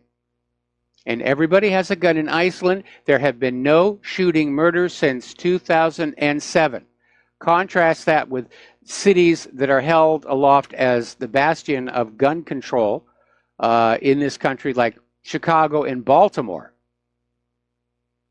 where there are murders happening every single day because the criminals have guns and the law-abiding citizens do not. Here you have Iceland. Everybody is armed. No shooting murders since 2007. That's a little factoid that you Second Amendment supporters ought to hang on to the next time you're dealing with a liberal gun grabber. We'll be right back after these few words. And aloha, America. Welcome back to the show here. And there's been a follow-up story to the headline about how 1,500 children have simply fallen off the radar over at the Office of Refugee Resettlement, and their rather casual, lackadaisical attitude about it. Apparently, these children, and I use the word children loosely because they're young adults, they have intentionally gone off-grid in order to avoid the risk of being deported somewhere down the road. And that would also explain why the Office of Refugee Resettlement isn't all that concerned about tracking down where these people went. Apparently over in Italy, there's been a little bit of a hiccup to their new Eurosceptic coalition government, and apparently the the president has appointed a pro-EU interim prime minister. And so he's basically trying to find a way to block the machinations of the Eurosceptic government. Okay, remember Chelsea Manning? Chelsea Manning apparently is not doing very well. Very little support for his Maryland Senate run. And apparently because of the stresses involved with being transgender, basically went on Twitter over the weekend to threaten suicide and drew a picture of herself on the ledge of a tall building. Now, there was actually a research project done that went on out to people who'd gone through gender reassignment surgery as to how they did afterwards, and found, rather surprisingly, that the majority of them had regrets that the gender reassignment hadn't really solved their emotional problems. And to nobody's surprise in this politically correct world, that research study was basically suppressed. Because everybody knows that when you get the knife down there, that you're going to be happy and wonderful. And you can use the other bathroom here. Now, Netflix has signed the Obamas to a multi-year contract to produce what are going to be agenda-driven propaganda movies. And Netflix users aren't too happy about that.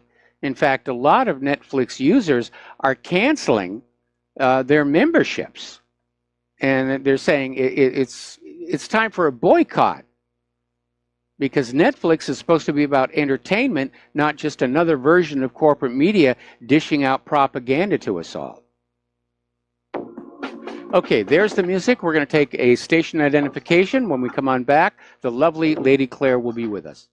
And aloha, America. Welcome back to our show, hour number 3. And for those of you watching on YouTube, this gorgeous creature sitting to my side here is the lovely Lady Claire.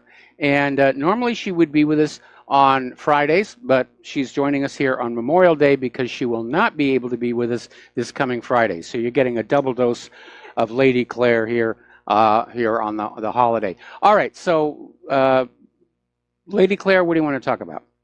Well, first of all, oops, would probably help if I turned your volume yeah, up. that would probably help, dear. Oh yeah, sure. Do it the easy way. I want to wish all of our veterans and all of our current serving and their families a very good Memorial Day, because families do serve. It's a different kind of service when the partner is off on long deployment. So I kind of wanted that to be said. And bopping over to Europe and Syria, the European Union has decided to extend sanctions against Syria by 1 year until June 1st, 2019. And they are talking about the ongoing repression of the civilian population. Hello, please. I mean, come on. The wars that have come up in this country have been funded, they have been supported by U.S. and EU forces. Yes. It hasn't been an indigenous uprising in Syria. In fact, the last election that the Syrians held, Bashar al-Assad was overwhelmingly reelected. True. And I was a little dismayed, Mike. This came out of Sputnik. Usually they don't get the situation so wrong. It's normally better than this in its fact-finding. I found it kind of dismaying and appalling. Well, I think basically Sputnik is simply reporting on the fact that the EU is extending their sanctions for another year. Yeah. And of course, all sanctions are going to do is make life for the Syrian people that much harder. And so it's kind of ironic that they would justify this action by saying, well, we've got to deal with the repression of the Syrian people. Yeah. At the same time, they're going to increase hardship on those Syrian people. Yes, I agree. And we have an interesting case in France where they have arrested 2 intelligence officers on charges of spying for, wait for it, China. Insert ominous music here. They were captured and charged in December. However, their arrests were not publicized at the time because French counterintelligence officials wanted to avoid alerting more members of a possible spy ring, which some say might include up to 5 French citizens. It was only last Friday, a day after French media published leaked reports of the arrest, that the French government spoke publicly about the case. And they are being accused of 2 extremely serious acts of treason against the French state. And they have been charged with delivering classified information to a foreign power. That's pretty intense, Mike. Yeah. Do you think this actually happened, or do you think this is just more European demonization of China ahead of, well, let's say, a potential Big Bang against it? Well, at this point, I'm pretty sure that the espionage is up across the board. As everybody understands, we're already in World War III. Let's be honest, we're already in World War III, and it's going to get worse. And so, yeah, I imagine that many nations are trying to cultivate espionage networks, not just in France, in Great Britain, certainly here in the United States of America. Right. We know that Israel is constantly spying on the American people. The largest foreign spy ring ever uncovered in the United States was uncovered just a month before 9/11 happened, operating on behalf of Israel. Yeah, that doesn't surprise me much. And you're right. I think it is going to get more intense as time goes forward and as we head into fall. Yep. This kind of surprised me on the part of Egypt's El-Sisi. The convoy of Miles of Smiles is getting ready to visit Gaza Strip next week after securing dates of entry through the Rafah crossing under the agreement of the Egyptian authorities. And apparently there is full coordination with Egyptian authorities on everything related to the convoy. And this is a statement by Assam Youssef, the coordinator of the campaign, during an interview with Quds Press. Quds, by the way, is the Arabic name for Jerusalem. Yes. He said that activists from Britain, Belgium, Germany, Algeria, Jordan, Indonesia, and Kuwait will be participating in this convoy. It's going to be carrying food and medical aid and is fully secured by Egypt and ready to be transported. It also carries in-kind aid, which will be delivered directly to the beneficiaries in the Gaza Strip. Now, it's got about 18,000 food packages and medical aids, including medicines and necessary medical supplies offered in support of some hospitals. Well, they definitely need it after that Israeli massacre. The hospitals are just absolutely empty of needed supplies. And I'm glad El-Sisi is doing this, and I think, like so many other people, he's just disgusted and appalled by what Israel has done. Israel's absolute lack of remorse or regret for any of this. And we do know that he opened up that border crossing for the month of Ramadan, and it's great that he's allowing the convoy to get through. We're going to do a shout out now to our on-air affiliates who are just now rejoining our network. And what's the next thing that you want to share with us? Well, I wanted to go back to this article, and I wanted to say something about a bill currently floating through the Knesset.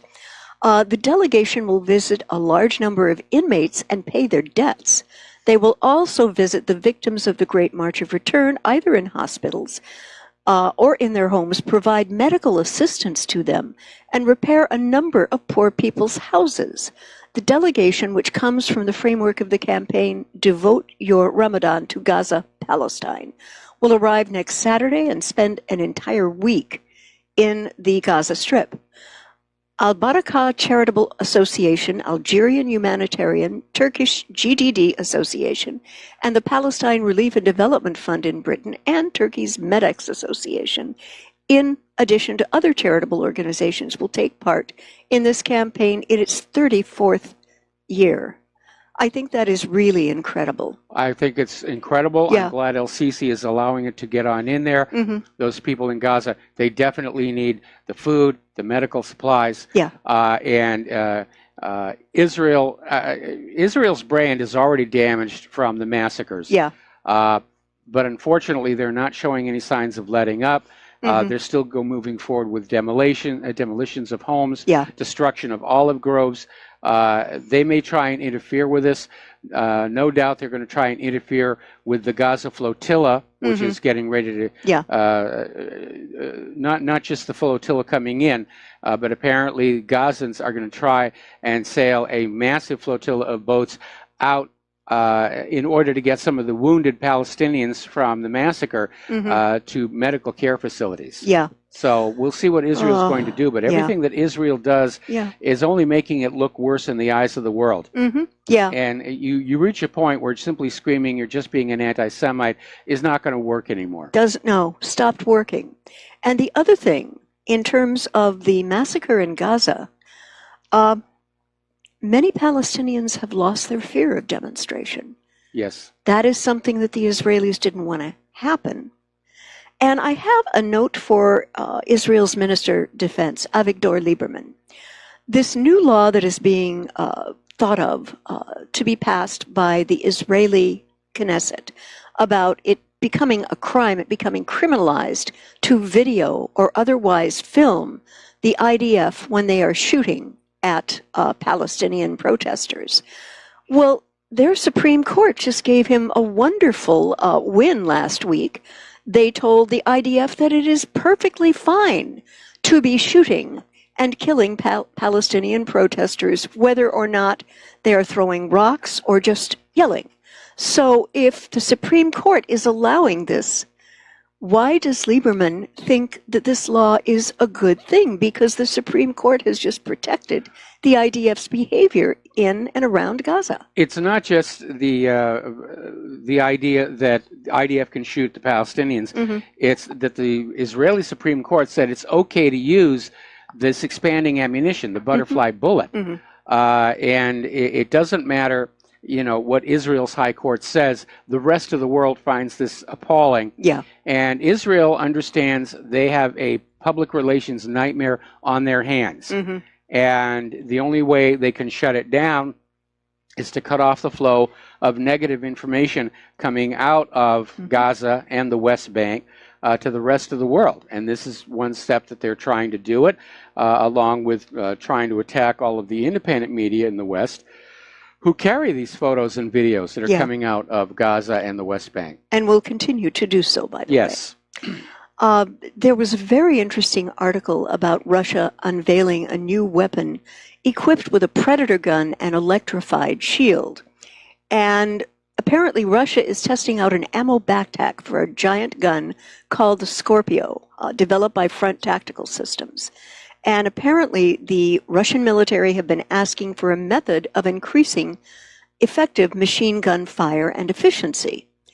And purpose, citing in the Firearm blog, the setup is straight out of Predator and is similar to a backpack-fed machine gun rigged by U.S. Army Staff Sergeant Vincent Witkowski in 2011 during a 2.5-hour firefight in Afghanistan. It's about 4 feet long and fires 7.62 by 54 millimeter ammo at 600 to 800 RPMs. That's a lot of fire rate. Yeah, and if you could see this image, it's amazing. And I have to wonder if the U.S. military has something like that when it was an American military member who kind of introduced it or improvised it in the first place. Well, again, as you say, they had that minigun with the backpack ammo supply that was used in the movie Predator. Right. It's also a lot of weight. Yeah. And generally, I imagine this is going to look really good. I don't know how practical it's going to be. I think it would probably be more practical if it was mounted on some kind of a vehicle. Yeah. But we'll just see what happens. But yeah, 800 rounds per minute, that's pretty intense That stuff. is intense. Yep. And it also has an electrified shield with it, which can prevent in allegedly non-lethal use. And one version has a built-in shocker which allows the shield to be carried and operated with one hand, as just described. The other version has a detachable shocker, which allows the officer to grip the shield with both hands and detach and use the shocker like a stun gun or electric prod when needed. And these shields are expected to have a self-extinguishing coating as well as protect law officers from Molotov cocktails. Now, I want to back up at that. Why in the name of heaven would law enforcement officials want to use this kind of a gun? Well, they're obviously anticipating, Yikes. you know, public discord. Yeah. That's where you get things like Molotov cocktails. But they're obviously preparing for massive riots and civil disobedience. Yeah. That's scary. And folks, we want to say again, anyone who is out there advocating violence is probably one of the alphabet soup informants, okay? Yep. The one thing that this government in the United States understands how to do is to put down violence like this with extreme prejudice. So just don't, okay? Just don't. And, I noticed that you are looking at the Fox feed. Yeah. What's going on with the volcano? Well, the volcano is still volcanoing. Apparently, lava has now engulfed one of the sealed wellheads. No explosion. Yet. That was, well, I think probably there was an explosion, but the lava contained it. And they are concerned now. There had been hope that the lava wasn't going to reach the power station, but now they're saying the lava is moving again, and they're probably going to lose that power station. I'm sure they'll rebuild it just further down the slope. Yeah.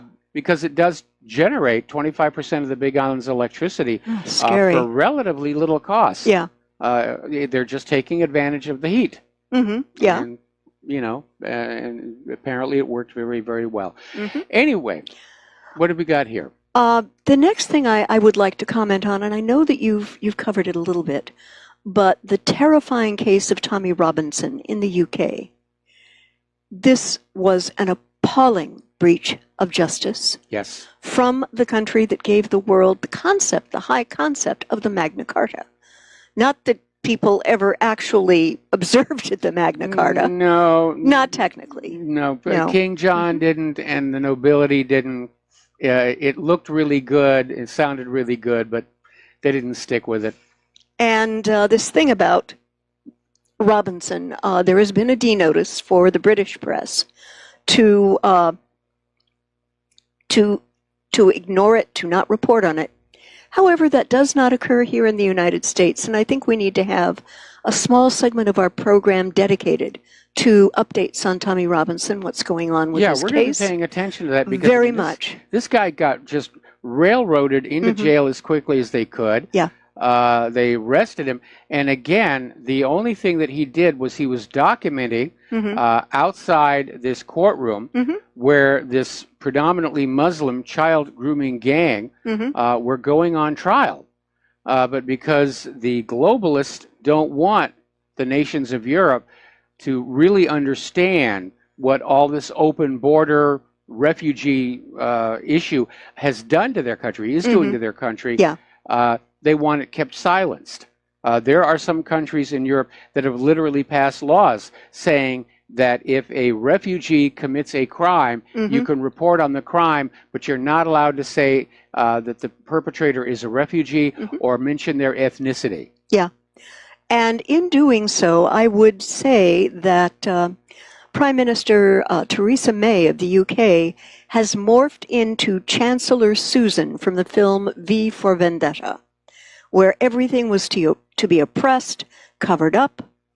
And now, I don't advocate violence. People who listen to the show and who watch and read what I post, I don't advocate violence. But in the end of the film, thousands of Britons simply stood up to the police, and the police were given orders to back down, if I remember the ending. Well, that's because the chancellor was not in the chain of command by that point in the film. Right, right. The cops didn't want to take it upon themselves to do that. No. But there will be updates on this guy's case from the website and from our radio shows, so be sure to look out for that. Yep. Okay, and the next story is, and it's related. A California man pleads no contest to the rape of a 5-year-old sentenced to 90 days of house arrest. 90 days of house arrest? Yeah, I'm not kidding you. California has collectively lost its mind when it comes to its judiciary system. Now, in my world, any rape, and particularly the rape of a child, is one of the most heinous things that a human being can do to another human being.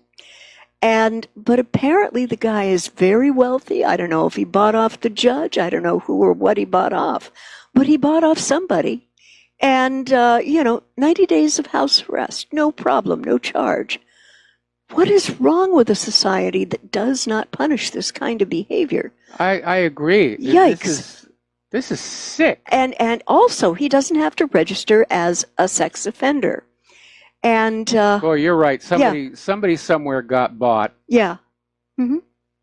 And it's the law people around him have just gathered ranks. Very wealthy guy, and just an example of how the wealthy people, time and time again, escape the penalty for what they have done, said the investigator on the case, Meliko. And he is the founder of an automotive parts manufacturer, Rare Parts, Inc., and he was a friend of the girl's family, and this is where it gets really awful for me. They trusted the guy, and he took advantage of them.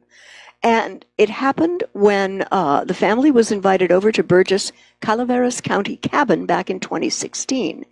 And the investigating officer said, the little girl is doing very badly. She's now 7. She's showing all the symptoms of someone who's been molested. Okay, we got to take a break here for commercials. All right. And we'll be right back after these few words. Aloha, America. Welcome back to our show here. And for those of you who are willing and able to support Republic Broadcasting, the reality is dire. Without your help, Republic Broadcasting goes away. It's that simple. So the postal address to send a check or money order, or if you prefer anonymity, cash, is Republic Broadcasting Network, 2251 Double Creek Road, number 302, Round Rock, Texas, 78664. If you want to phone on in and pledge to be a recurring subscriber, that number is 800-724-2719, extension 1 during business hours, and for all other times, it's extension 3. So getting on back to the news then, I noticed when we were looking at that last story about this guy who raped a 5-year-old and got 90 days house arrest for it. There was another story in there. I'd seen it happen before where somebody was making homemade child porn and he put a copyright on it, which strikes me as, a good way to have the police knocking on your door. But knocking down your door. Knocking down your door. That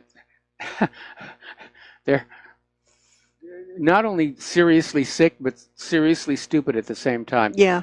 We actually have a caller waiting on the line. Let's take a phone call from Lenny in California. Aloha, Lenny. Welcome to the show. What's on your mind? I would like to speak about Tommy Harrison. What's his name? Robinson. Tommy Robertson. Yes, sir. Yes, sir and ma'am. And happy Memorial Day to you. And to you. I think there's a lot that's not being said about it.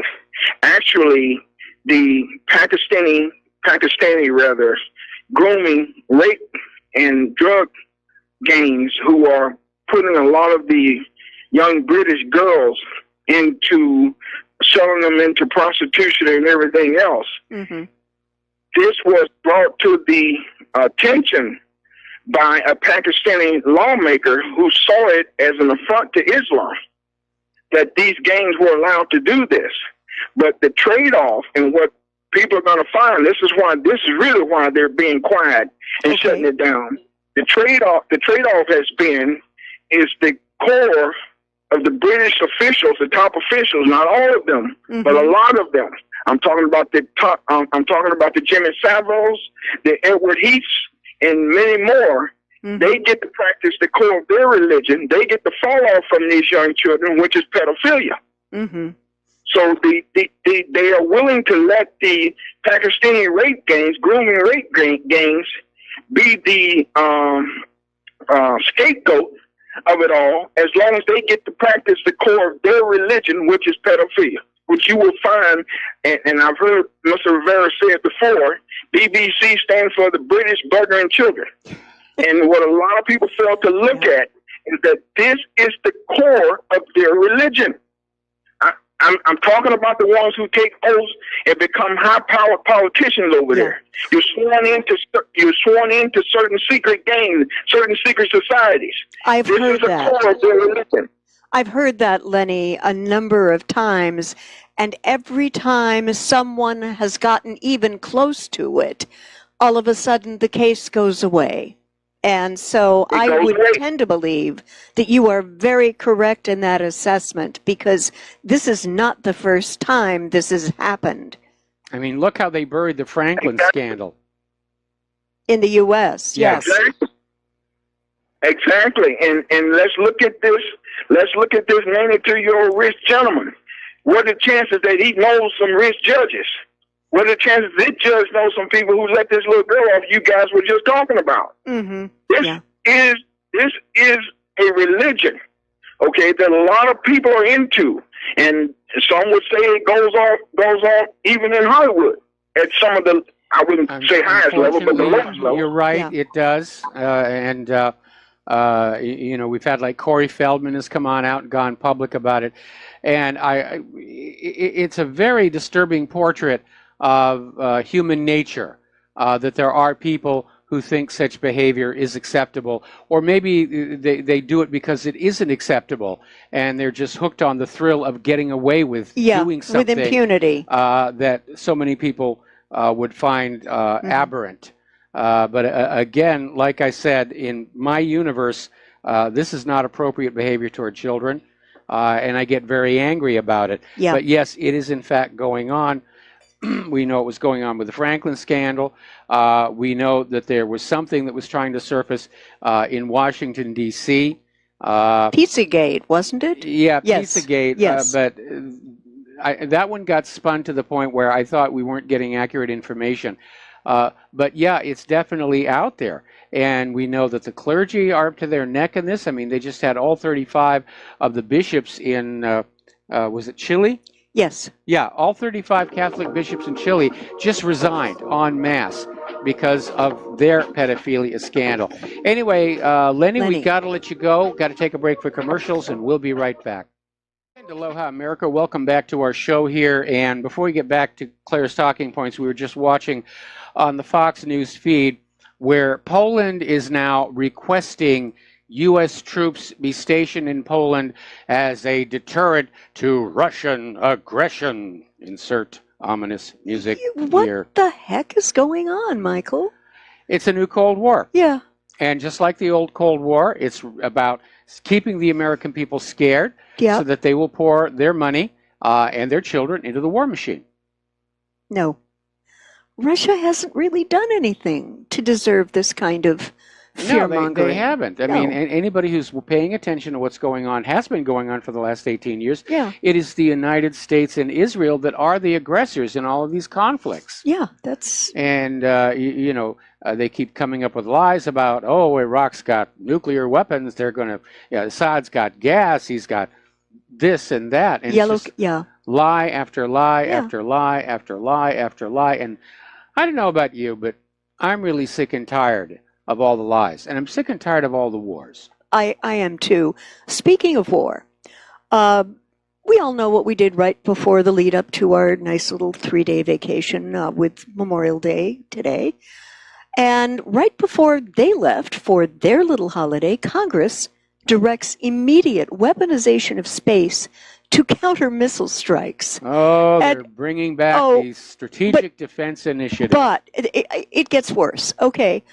Congress is ordering the Pentagon to immediately begin construction of space-based missile interceptors to counter increasing threats from North Korea, Iran, and other countries with advanced missile technology, according to new legislation viewed by the Washington Free Beacon. And the Space-Based Interceptor Program, a plan for the U.S. to deploy satellites into space capable of destroying ballistic missiles before they even take flight, has been on ice due to repeated delays by the Pentagon. Well, the Congress has decided it's going to do something about that, particularly Senator Ted Cruz, Republican, Texas, and a member of the Senate Armed Services Committee, to push new legislation measure to cut through the red tape and order the Pentagon to immediately begin construction of the Advanced Missile Defense System. Mike, you're former NASA. I want to hear your thoughts on this. Well, my concern is, first of all, this is a relaunch of Reagan's Strategic Defense Initiative, or Star Wars, which cost a huge amount of money. It took the United States from being the world's largest creditor nation to the world's largest debtor nation in just 12 years. And they never really produced anything that was that workable. And I know that because, believe it or not, our little Hollywood visual effects company was contracted by one of the prime contractors for some illustration animation. So we actually got to see a lot of this stuff up close and personal, and it was just a huge amount of money. My primary concern is with space-based weaponry is this. Here on Earth, if you shoot a missile or an airplane out of the sky, the parts all fall to the ground, and that's the end of it. If you are in orbit around the Earth and you destroy something else, much of that is going to just go into different orbits. Yeah. And they're going to be pieces that are too small to track. Space junk. Space junk. Space junk, yeah. Space shrapnel is basically what it's going to come out to. Yeah. And it's going to damage other spacecraft, destroying them and creating more space shrapnel. And a prolonged war in Earth orbit could result in there being so much shrapnel out there that we're literally going to become trapped on planet Earth. It will be impossible to get any kind of a spaceship, let alone a manned one, out there into space without a very heavy risk of a collision. And there have been collisions already. There was one time when the space shuttle took a chip in one of the cockpit windscreens from what turned out to be just a fleck of paint. And there was one documented collision between satellites. So it's very crowded up there. And just starting to shoot objects around up there is going to be a problem. Now, I know that what they're talking about here is a system that will destroy ballistic missiles on the launch pad, which could be considered an act of war by the owners of those missiles. But again, it's going to be much easier to track those missiles and target them against the blackness of space than against the warm Earth. So they may change that. But again, this is a relaunch of Reagan's Star Wars, and it's just more money. More money spent just in case we need it on systems that, to judge by the Zumwalt stealth destroyer and the Gerald R. Ford and the F-35, are just going to be very costly pieces of junk. And I've got an idea on this. rather than more weapons of war, what about weapons of hard-won, logical, rational negotiations with which the U.S. could get its geopolitical differences resolved? This whole initiative seems to be missing that point, and Mike, it's so poorly, terribly addressed right now. Well, see, what the U.S. government's agenda is something other countries are actively striving to get away from. The U.S. government wants the rest of the world back to using the U.S. dollar for all international trade and banking, which the U.S. makes money off of in interest, or, you know, trade deals where we give them boxes of ink and paper and they give us cars and stuff like that.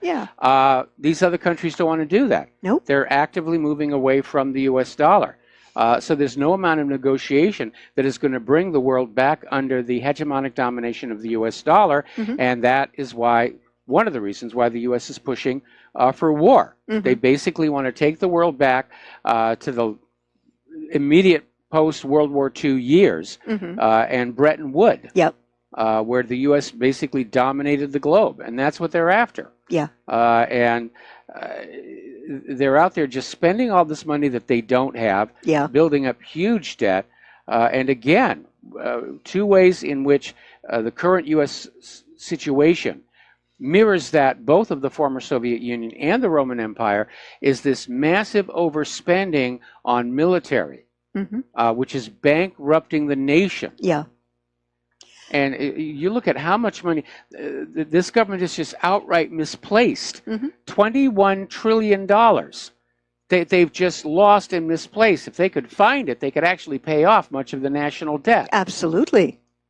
Absolutely. But it's just gone. They don't know where it went. You know, golly gee shuckies, it was here a minute ago. You know. Yes. You know, have you looked inside the desk drawer yet? No, it's not there.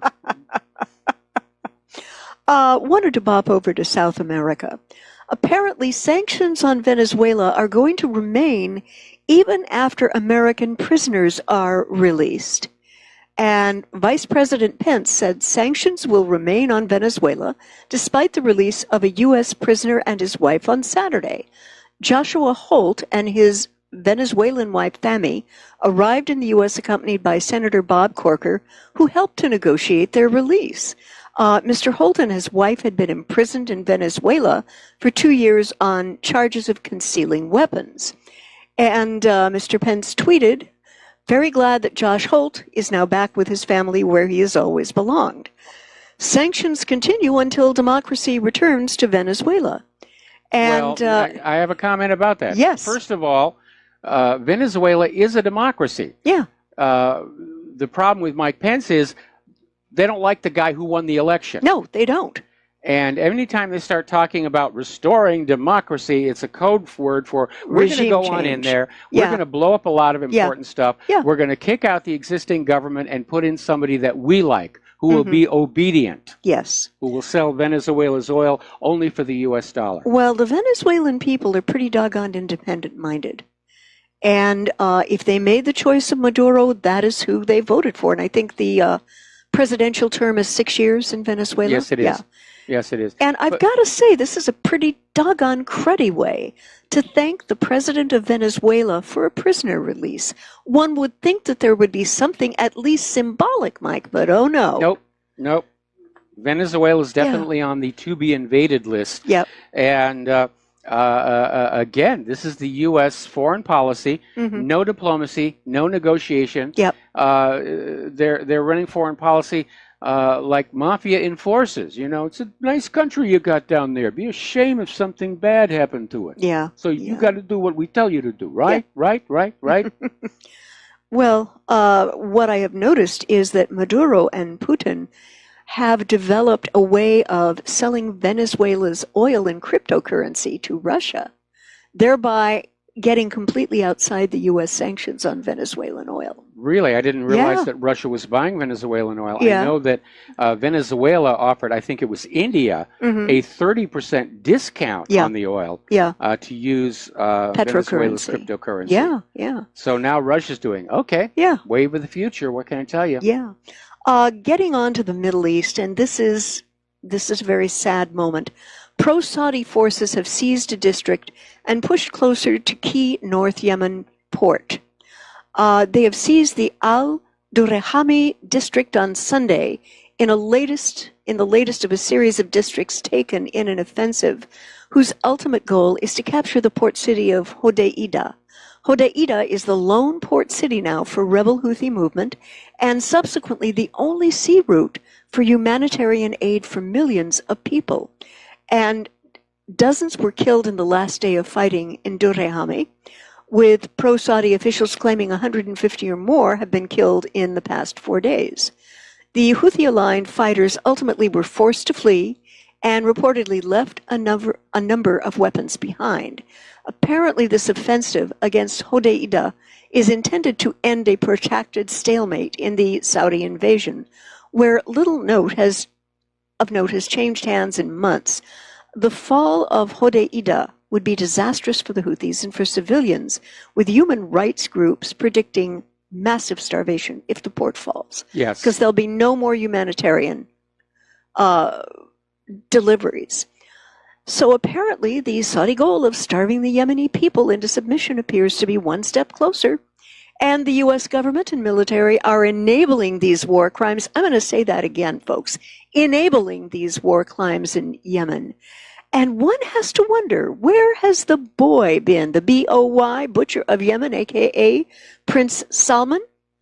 World press has seen very little of him lately. They haven't seen any of them. Yeah. Now, Riyadh did issue a statement in his name just yesterday. Yeah. But everybody is saying, rumors are flying. Yeah. There was an attempted palace coup back in April. Yeah. And the reports were that Mohammed bin Salman was shot twice. And they're wondering, is he still in hospital? Did he die? So, a lot of people are wondering what's going on there. One has to wonder if there has been a cuckoo against him. And there have been pictures put out. But I have to wonder if the date stamps on most of the current images the House of Saud has been releasing these days are older images. Well, they could be, and we could check the EXIF data if it hasn't been erased. Yeah, that would be interesting to do. And another article, again, coming to us from Global Research, a Canadian blog that is, I consider, usually very spot on and very reliable. And one of the articles today said that for the past 3 years, the U.S. has attempted to disguise, manipulate, or outright deny its involvement in Yemen. And nonetheless, new facts are coming to light every so often that indicate that Washington's participation in the Saudi-led war is much more hands-on than officials will say. And recently, we've had news about Green Berets deployed along the Saudi border. And this highlights the ever-growing U.S. role in this war. Well, this was a U.S. war from the beginning. Yeah. Okay, the U.S. is using Saudi Arabia as a proxy because the American people are just sick and tired of wars. Now, there was a, pardon the expression, successful intervention in Yemen some years back, where the legitimate government was kicked out and the U.S. installed a puppet regime. But the people of Yemen didn't like living under a puppet regime, and so they kicked out the puppet ruler and tried to reestablish their own domestic government. And that's when the U.S. said to Saudi Arabia, go on in there and whip those people into line. Because once you are a vassal state of the United States, you stay a vassal state of the United States. You learn to love your puppet rulers. And it's disingenuous to describe the Houthi as rebels because basically these are the people of Yemen trying to take back their country. From foreign rule. And that's really what's going on there. And one of the things you have to remember, Mike, and this was brokered, I believe, by the United Arab Council, when the Yemenite people last time had a chance to vote for president, how many names were on the ballot? One. Al-Hadiz. Yep. Is this any kind of democracy that the United States should be supporting? I mean, come on, boys and girls. No, not at all. And apparently news has emerged last week that Green Berets are stationed along the Saudi-Yemeni border to assist Saudi troops. Now, there was a report from the New York Times saying that 12 commandos arrived back in December. And they received the information from American officials and European diplomats who claimed the Green Berets' only mission was to destroy weapons caches belonging to Yemeni forces. But the timing coincided with a high-profile, long-range missile launched by Yemeni forces targeting Riyadh in response to the ongoing airstrikes. Now, the missile launch in question took place in early November. It's the same missile launch that U.S. Ambassador to the UN, Nikki Haley, used fragments of to suggest a U.S. war against Iran. The Times sources said that the Green Berets have not and will not participate in direct combat with Yemeni forces. Ansarullah, aka the Houthi troops known as Yemen's army in popular committees, have not shared any photos or reports indicating direct combat either. And at this point, the no direct combat claim seems to claim, but with seems to stand. Pardon? Seems to stand. Yes. And the UN is stating that another 10 million Yemenis are at the risk of starving to death by year's end, particularly with this Saudi forces and force-centric overcoming of that other Yemeni port. Yeah, it's going to be a dire situation there. And again, yeah, collective punishment of the civilian population is a war crime. Yeah. And Saudi Arabia is engaged in it, aided and abetted by the U.S. government. All right, we got to take another break for commercials. We'll be back with the last segment of our Memorial Day program after these few words. And aloha, America. Welcome back to the show here. And last segment of our program on this Memorial Day. You have one more story for us, I think. Oh, yes, I do. And it's something that parents of gamers need to be very aware of right now. And it's how the Air Force plans to recruit teenage gamers. Forget the Xbox, the U.S. Air Force wants kids to play a game to help it locate future airmen. The strategy of taking advantage of something that's already been invented, and that is the Internet, and it's called big data, said Lieutenant General Stephen Quast, head of Air Education and Training Command.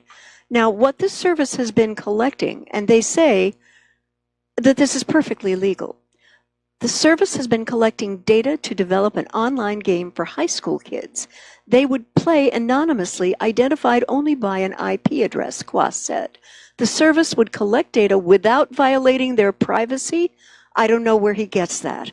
If they're interested in flying and they see this game the Air Force has, if I find a 15-year-old kid that's just brilliant, I'll probably send a message to that IP address saying, go tell your mom and dad that you are special and that I will offer you a $100,000 signing bonus and I will send you to Harvard for 4 years free. Well, Quast told there reporters. Really is an invasion of privacy there. I mean, the fact that they're saying it's only the IP, but everybody's IP is unique. Yes. And unless your IP is constantly changing, then yeah, it's as good as any other form of ID. This is not a new idea, by the way. Yeah. Some years ago, the Army had something similar out there. They had an online game called, I think it was called America's Army, and you could play for free. And it was both a recruiting tool and a tool to try and identify potential recruits of high value. Yeah.